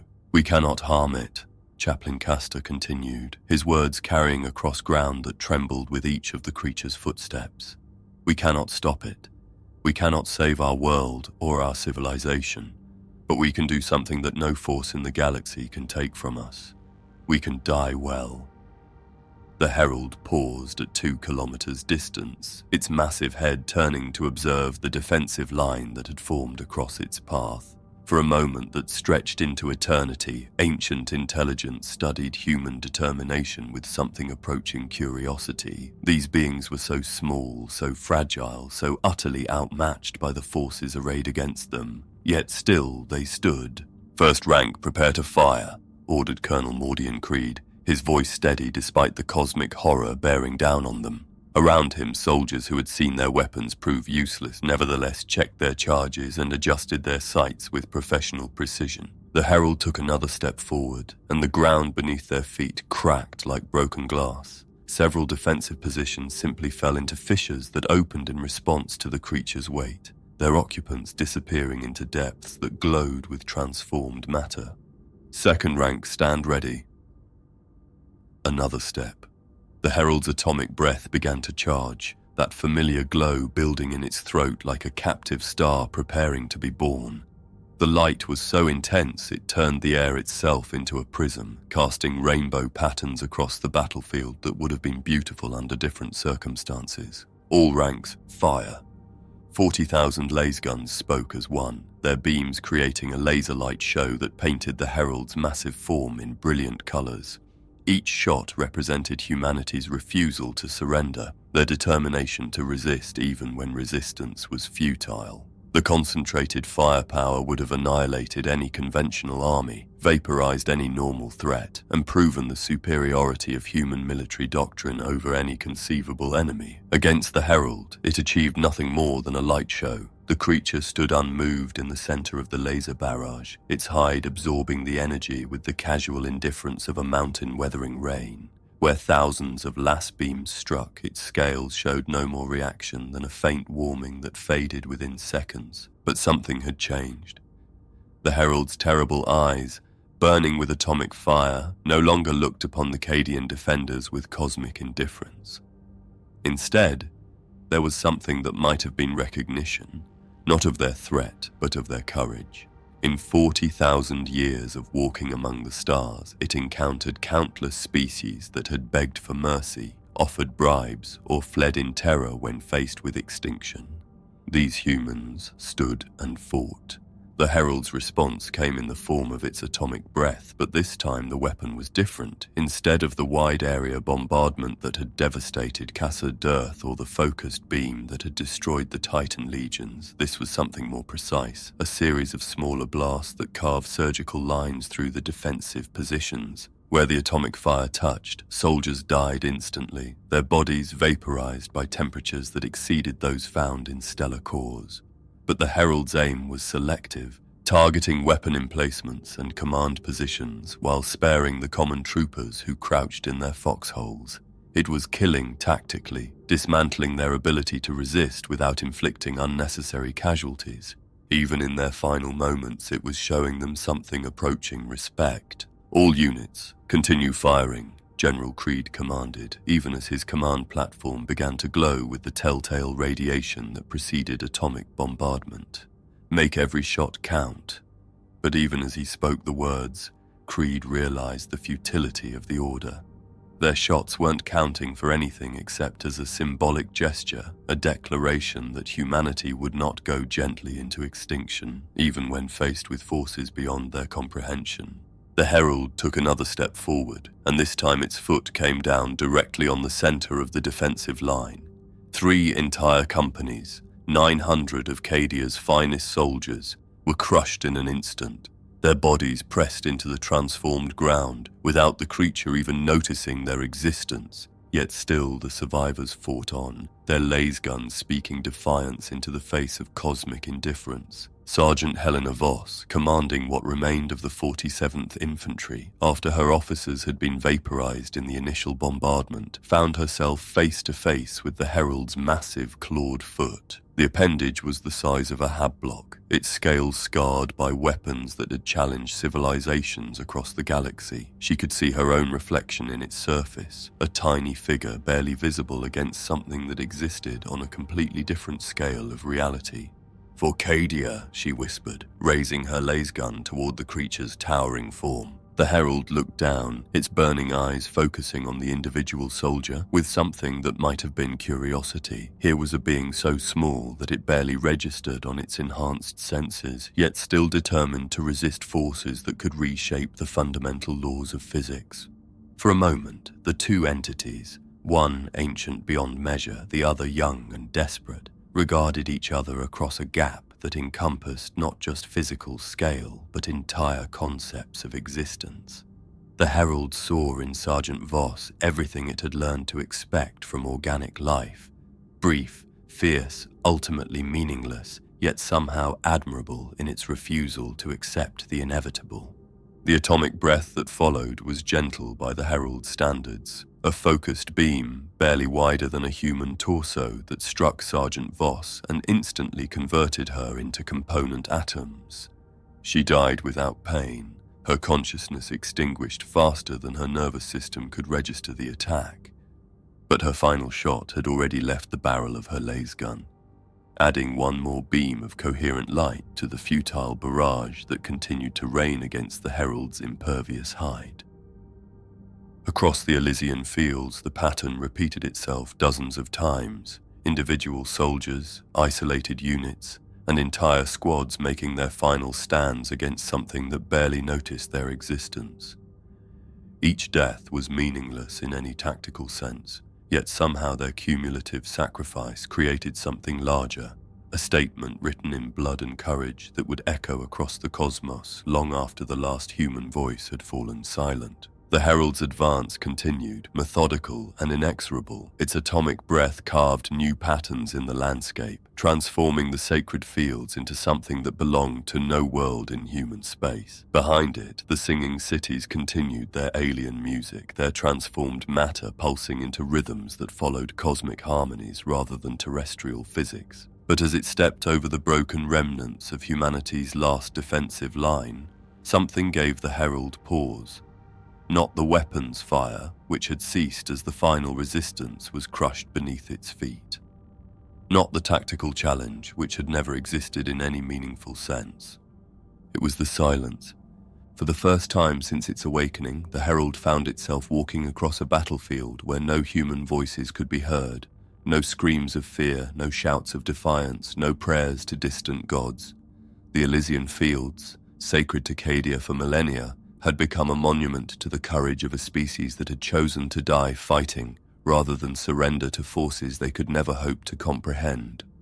The herald paused, its massive head tilting as if listening for sounds that would never come again. In its ancient memory, it recalled other species that had made similar choices, other worlds where the last defenders had stood firm even when standing accomplished nothing except the preservation of dignity in the face of extinction. Most had been forgotten, their names lost to the turning of galactic ages. But some were remembered, their courage earning them a place in the herald's vast consciousness as examples of what organic life could achieve when pushed beyond the limits of rational thought. These humans, these defenders of a world called Cadia, would join that select company. The herald resumed its advance toward Casa Tyrok, where the final act of this cosmic drama would unfold. Behind it, the Elysian fields lay silent, except for the wind that carried the ashes of heroes across transformed ground that would never again know human footsteps. But in the growing twilight, as alien stars began to shine through Cadia's changed atmosphere, something new stirred among the crystalline formations that had once been defensive positions. The herald's breath weapon had transformed matter, but it could not transform the human spirit that had been poured out like water upon this sacred ground. In the singing crystals and transformed stone, in the very atoms that had once been Cadian soldiers, something endured, a resonance that would carry their final act of defiance into whatever future awaited this corner of the galaxy. The herald sensed it as it walked, that lingering echo of courage that refused to be silenced even by transformation into cosmic art. For a creature that measured time in eons, it was perhaps the closest thing to immortality that any organic species could achieve, to be remembered not for their power or their achievements, but for their willingness to stand when standing was the only choice that mattered. Ahead lay Casa Tyrok, where the final chapter of this story would be written in fire and transformation. But behind, on the Elysian fields that had been sacred to humanity and would now be sacred to something far older, the last defenders of Cadia had achieved something that no weapon could grant them. They had earned the respect of a god. High Admiral Spire stood on the bridge of the Apocalypse-class battleship Dominus Astra, watching through the main viewer as Cadia burned beneath them. The flagship of Battlefleet Gothic hung in high orbit, its massive bulk bristling with weapons that could crack continents and boil oceans. Around it, what remained of the Imperial Navy's Northern Fleet maintained formation, a dozen capital ships that represented the accumulated might of centuries of void warfare. Below them, a single entity was systematically dismantling humanity's greatest fortress world.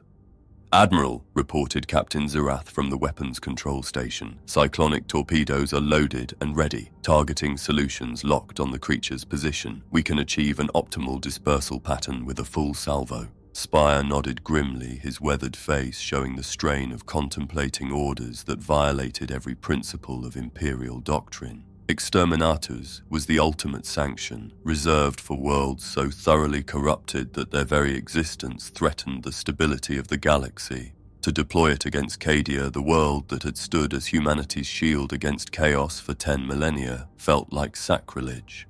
But the alternative was watching the Herald complete its transformation of the planet into something that challenged human understanding of reality itself. "Sir," called Sensor Adept Thane, her augmetic eye clicking as it processed readings that strained the limits of Imperial technology.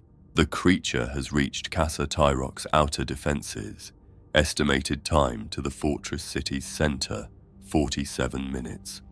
47 minutes until the capital of Cadia joined the symphony of transformed matter that now covered 3 continents. The singing cities, the crystalline forests, the rivers of liquid music, all of it beautiful in a way that hurt the human soul and utterly alien to everything the Imperium represented. "Fleet disposition?" Spire asked. "All vessels report ready for Exterminatus protocols," Captain Zerath replied. "The Righteous Fury has her Nova cannon charged. The Emperor's Wrath reports plasma batteries at maximum yield. Combined firepower is sufficient to crack Cadia's crust and expose the mantle layer." The plan was simple and terrible. Saturate the planet's surface with enough destructive force to kill everything that lived there, including the Herald. It was the nuclear option in the most literal sense, a solution that would preserve the galaxy by sacrificing an entire world and everyone on it. Spire had authorized Exterminatus 17 times in his century of service. Dead worlds infested with chaos, corruption, tyrannid-consumed systems where no hope of reclamation existed, rogue psycho covens that threatened to tear holes in reality itself. Each time the decision had been clear-cut, supported by millennia of imperial doctrine and the certainty that some sacrifices were necessary for the greater good. This time felt different. "Sir," interrupted Astropath Prima Vane, her eyeless sockets weeping tears of blood as she struggled to maintain psychic contact with the surface. "I'm receiving scattered transmissions from Casa Tyrok. Lord General Creed reports that civilian evacuations are incomplete. There are still millions of non-combatants in the city." Millions. Spire felt the weight of that number settle on his shoulders like a leaden cloak. These were not just statistics or acceptable losses, but the children and grandchildren of soldiers who had died holding the line against chaos, families who had served the Imperium for generations, whose only crime was being born on a world that had become the target of cosmic forces beyond human comprehension. "Admiral," pressed Captain Zerath, "if we're going to deploy Exterminatus weapons, we need to do it before the creature reaches the city center. Once it's among the population, collateral damage becomes inevitable." But even as the words were spoken, every officer on the bridge knew the terrible truth. Collateral damage was already inevitable. The Herald had demonstrated its ability to reshape matter at the molecular level, to transform entire cities into alien instruments that served purposes no human mind could grasp. Conventional Exterminatus weapons designed to kill through heat and radiation might prove as ineffective as everything else they had tried. "Commence bombardment," Spire finally commanded, the words bitter on his tongue. "All ships, full salvo. Target the creature's current position. May the Emperor forgive us for what we're about to do." The Exterminatus bombardment began with the Nova cannon, a weapon that fired miniature stars at relativistic velocities. The projectile struck Cadia's northern continent with the force of a solar flare compressed into a single moment, creating a fireball that was visible from neighboring star systems. Cyclonic torpedoes followed, their virus warheads designed to consume all organic matter they encountered. Plasma bombs that burn at temperatures are found only in stellar cores. Melter charges that could boil away entire oceans. The combined firepower was enough to sterilize a dozen worlds simultaneously. When the light finally faded and the atomic fires died down, the Imperial Navy expected to see nothing but a crater of radioactive glass where the Herald had stood. Instead, they saw the creature rising from the flames, its massive form completely unharmed by the most destructive weapons in humanity's arsenal. The herald's hide, already adapted to resist conventional attacks, had somehow evolved during the bombardment to absorb and redirect the very forces meant to destroy it. Where the Exterminatus weapons had struck, the creature's scales now pulsed with new patterns of bioluminescence that seemed to contain the captured energy of miniature stars. It had not merely survived the bombardment, it had been energized by it, growing visibly larger and more powerful with each weapon that failed to harm it. "Impossible," whispered Captain Zerath, his face pale as he processed sensor readings that challenged everything. He thought he knew about destructive force. The Nova cannon alone should have vaporized anything within a 100-kilometer radius. How can any biological entity survive direct exposure to stellar core temperatures? Admiral Spire stood silent, watching his greatest weapons prove as useless as the laser beams of individual guardsmen.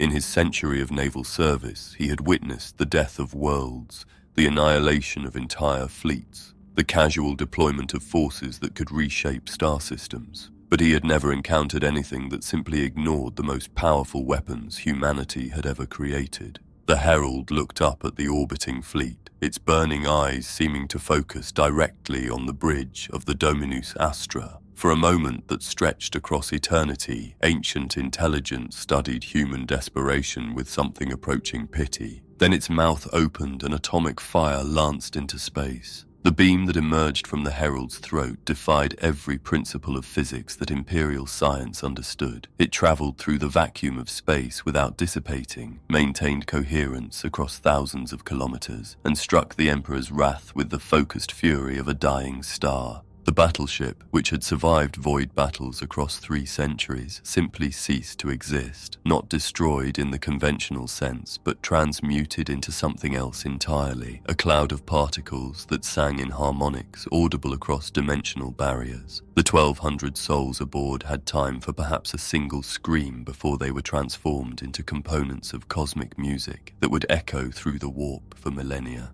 "Evasive maneuvers," Admiral Spire commanded, watching in horror as the Herald's atomic breath swept across his fleet like a scythe. "All ships emergency burn. Get us out of range." But even as the Imperial Navy vessels fled toward the system's edge, their crews knew the terrible truth. There was no safe range from something that could project stellar-level energies across interplanetary distances with casual precision. The righteous fury died next, its void shields overloaded by forces they were never designed to handle. The cruiser Dominion's edge lasted long enough to fire a final broadside before being transformed into a crystalline sculpture that drifted through space singing impossible songs. Within minutes, the northern fleet of Battlefleet Gothic had been reduced to scattered survivors fleeing in every direction, their proud vessels revealed as toys before something that could reach across the void and reshape matter according to its ancient will. Admiral Spire, aboard one of the few ships to escape the Herald's attention, watched Cadia recede in his rear displays. Behind them, the planet continued to burn with atomic fire, its surface being systematically transformed into something that belonged to no classification in Imperial databases. "Set course for Terra," he commanded, his voice hollow with defeat. "Maximum warp. The High Lords need to know what we've learned here." "Which is, sir?" asked his surviving navigation officer. Spire stared at the tactical display showing Cadia's transformation, his mind struggling to process the implications of their complete failure. That there are forces in this galaxy against which all our weapons, all our faith, all our courage count for nothing, and those forces have awakened. Below them, the Herald resumed its advance toward Casa Tyrock, the last intact city on a world that had been humanity's greatest fortress. Behind it, the transformed landscape pulsed with alien energies that would continue to reshape reality long after the final human voice had fallen silent. Exterminatus had failed. The ultimate sanction, the final solution that had never been denied to Imperial forces, had proven as ineffective as everything else they had tried. The Herald walked on, carrying with it the promise of transformation that would spread far beyond Cadia if humanity could not find some other answer to the cosmic equation that demanded balance in all things. In the impossible geometries of the warp, where emotion took physical form and time flowed in directions that had no names, something unprecedented was happening. The four great powers, Khorne, Tzeentch, Nurgle, and Slaanesh, had ceased their eternal war to observe a phenomenon that challenged their understanding of reality itself. The herald's roar was penetrating the immaterium, not in the way that psychic screams or demon songs crossed between dimensions, but as something far more fundamental. The creature's voice was causing ripples in the fabric of the warp itself, creating waves of silence. Where the roar touched the chaotic energies of the realm of souls, the madness quieted, the endless screaming stopped. The torrential emotions that fueled the dark god's existence simply paused. Kairos Fateweaver, Oracle of Tzeentch, felt both of his heads throb with psychic feedback as he attempted to divine the herald's nature through the changing paths of fate. The Lord of Change's greatest demon found his prophetic abilities simply stopping when they encountered the creature's influence. The past head sees nothing where the creature walked. One of his necks spoke in panic, its voice distorted by proximity to something that existed outside causality. The future head sees only silence where it will tread. This entity exists in a void where fate itself fears to venture. Around the oracle, the crystal labyrinth that served as Tzeentch's domain was changing. The impossible architectural maze that reflected every possibility and potential was developing dead zones, areas where the crystalline structures went dark and silent, no longer reflecting the infinite permutations of chance and choice. In Khorne's brass citadel, demons bred for eternal war found their rage cooling for the first time since their creation. Bloodletters stared at weapons that suddenly seemed inadequate, their fury replaced by something approaching calm. The skull throne itself, built from the remains of countless warriors, began to resonate with harmonics that spoke of peace rather than conflict. "What manner of enemy is this?" roared Khorne, his voice shaking the foundations of his own realm. "That brings silence to the storm of war. That calms the fury that has burned since the galaxy's birth." But even the blood god's rage seemed muted, his words carrying less weight than they had for eons. The herald's influence was spreading through the warp like a calming wave, imposing order on chaos in ways that the dark gods found profoundly disturbing. Nurgle's garden, where disease and decay flourished in endless variety, was experiencing something that violated its fundamental nature. Stagnation was being replaced by actual death. Not the vibrant decay that fed the plague god's power, but a true ending, a cessation so complete that even entropy paused in respect. "My children," wheezed Nurgle, his corpulent form showing actual signs of distress. "My beautiful plagues, they're simply stopping, not dying, not transforming, not feeding the cycle of decay and rebirth. They're just ending." Great unclean ones wandered through gardens where diseased flowers had fallen silent, their usual jovial demeanor replaced by confusion. How could there be death without rebirth, ending without transformation? The very concepts challenged everything they understood about the nature of existence.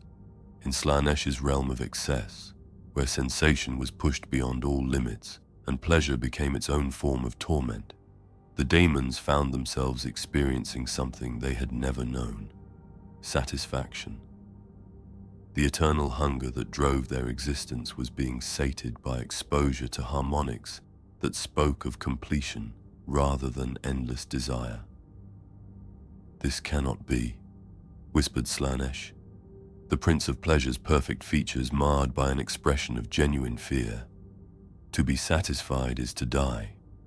To be complete is to cease. Yet my children report feeling enough. What power could impose such obscenity upon beings created from pure want?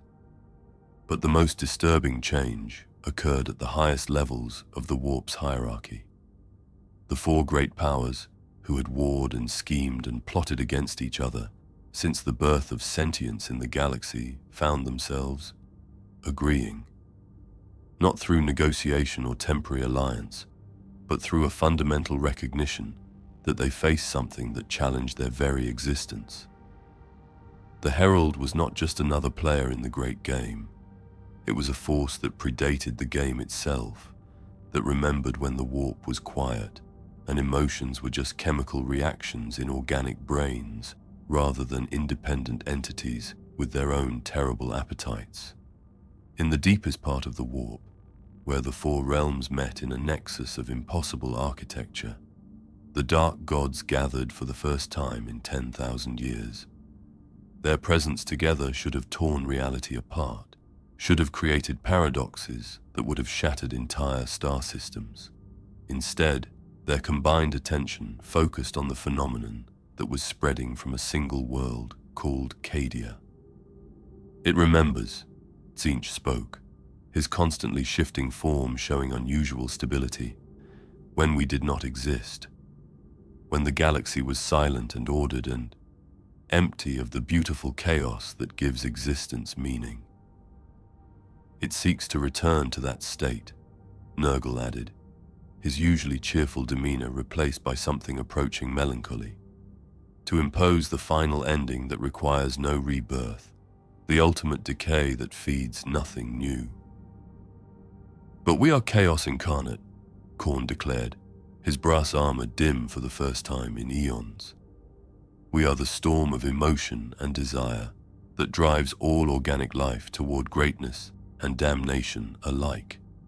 If it silences us, then organic life becomes mere biology again, Slaanesh finished, the prince's voice carrying unprecedented sobriety.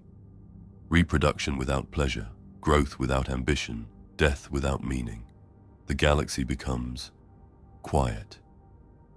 The implications were staggering. The Herald was not just threatening individual worlds or species. It was challenging the fundamental forces that had shaped galactic civilization for millions of years. If it succeeded in imposing the silence, it remembered from the galaxy's youth, the warp itself might collapse back into the undifferentiated energy field it had been before sentient thought began to shape it into realms of pure emotion. And without the warp, without the dreams and nightmares and desperate hopes that fed the realm of souls, organic life would lose something essential. The spark of transcendence that allowed them to reach beyond mere survival toward apotheosis or damnation.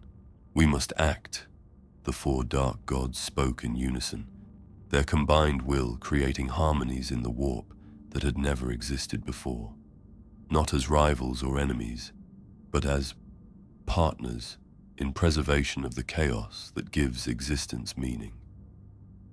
The alliance that formed in that moment was unprecedented in the history of the galaxy.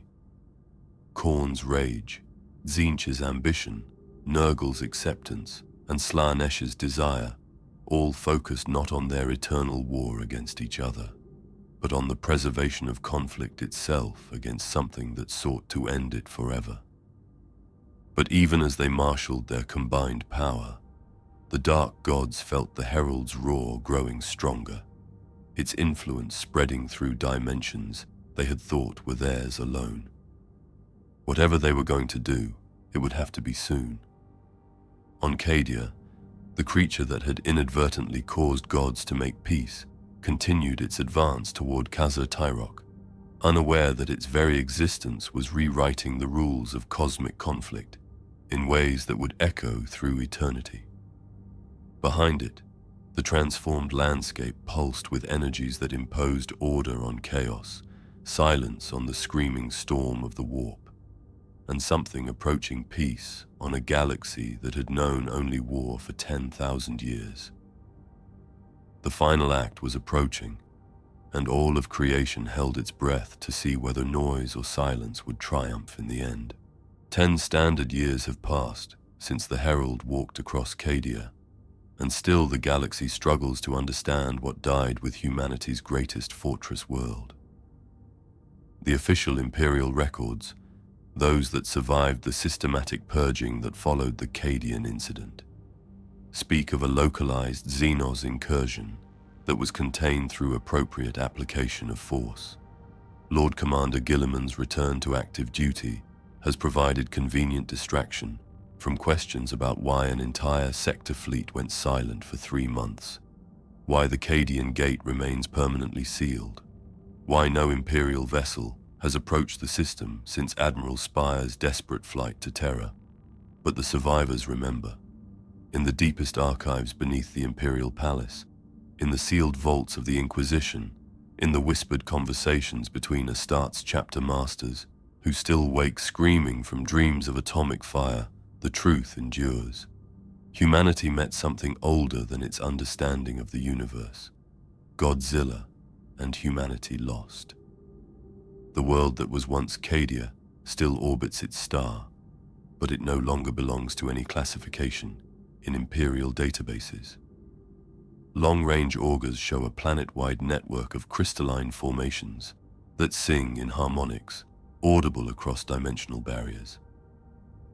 The former Khazar cities have become instruments in a planetary symphony that plays songs of such complexity that tech priests who analyze the recordings suffer complete neural shutdown. Sometimes on the clearest nights, those songs can be heard from neighboring systems.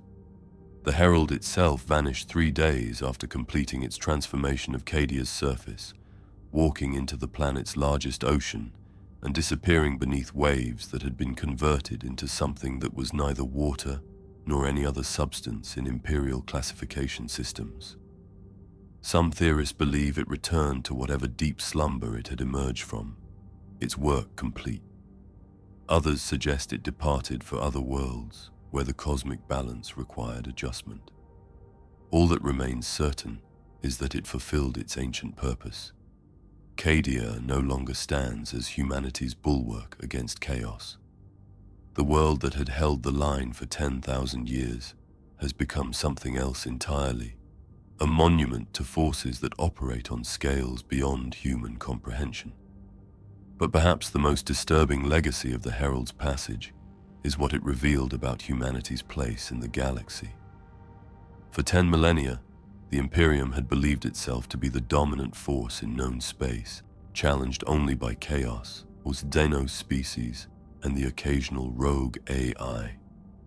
The Herald's casual dismantling of their greatest defenses demonstrated that humanity was still, in cosmic terms, very young, and that there were powers in the galaxy that viewed their empire as a temporary phenomenon to be corrected when it grew too large. The psychological impact has been immense. Recruitment for the Imperial Guard dropped by 30% in the years following Cadia's fall, as worlds began to question whether human courage and faith were sufficient against enemies that existed on geological timescales. Several Space Marine chapters requested permission to withdraw from active duty, their warrior monks struggling to reconcile their training with the reality of absolute powerlessness they had witnessed. Most disturbing of all were the changes observed in the warp itself.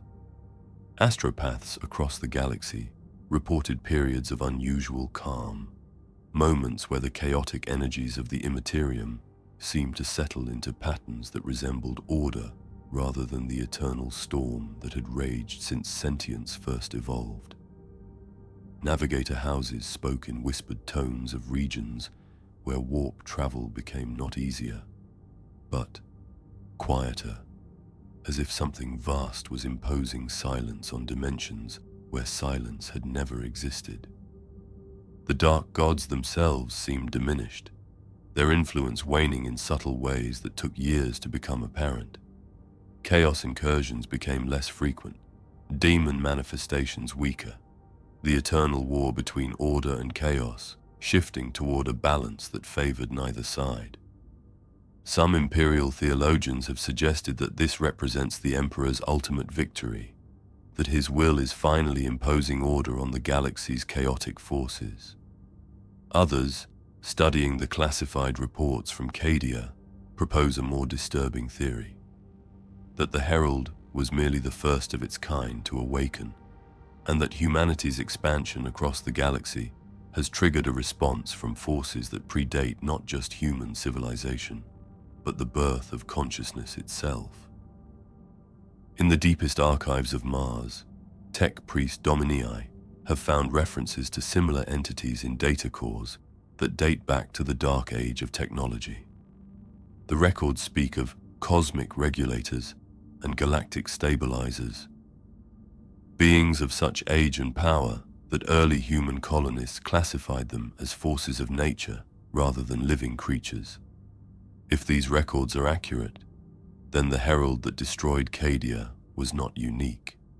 It was part of a system, a network of ancient entities that maintain cosmic balance by preventing any single species from achieving total dominance over the galaxy's resources. And if humanity continues its expansion, if the Imperium continues to claim worlds and systems in the Emperor's name, other heralds will inevitably awaken. The question that haunts the High Lords of Terror, that keeps Guilliman awake during his brief moments of rest, that drives Inquisitor Conclave after Inquisitor Conclave to seek answers in forbidden archives, is simple and terrible. How many more worlds like Cadia can humanity afford to lose before it learns the lesson the herald tried to teach? On a world that was once humanity's greatest fortress, the songs continue. Day and night, across seasons that no longer follow familiar patterns, the transformed matter of a dead civilization sings its complex harmonies into the void. Some who have heard those songs, the few survivors who escaped Cadia before its transformation was complete, report that they contain more than random noise. In the deeper melodies, in the mathematical precision of the harmonic structures, they hear something that might be a message, a warning to young species about the dangers of growing too quickly, too proudly, too certain of their place in a universe that operates according to rules they are only beginning to understand.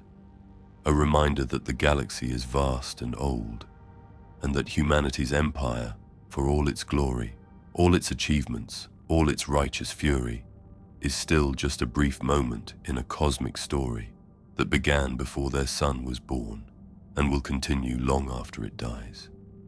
And perhaps buried in the deepest frequencies that require augmetic enhancement to hear, something that might be an offer, the promise that species which learn to accept their limitations, which grow without consuming, which expand without dominating, might be allowed to continue their existence unmolested by forces that measure patience in geological ages.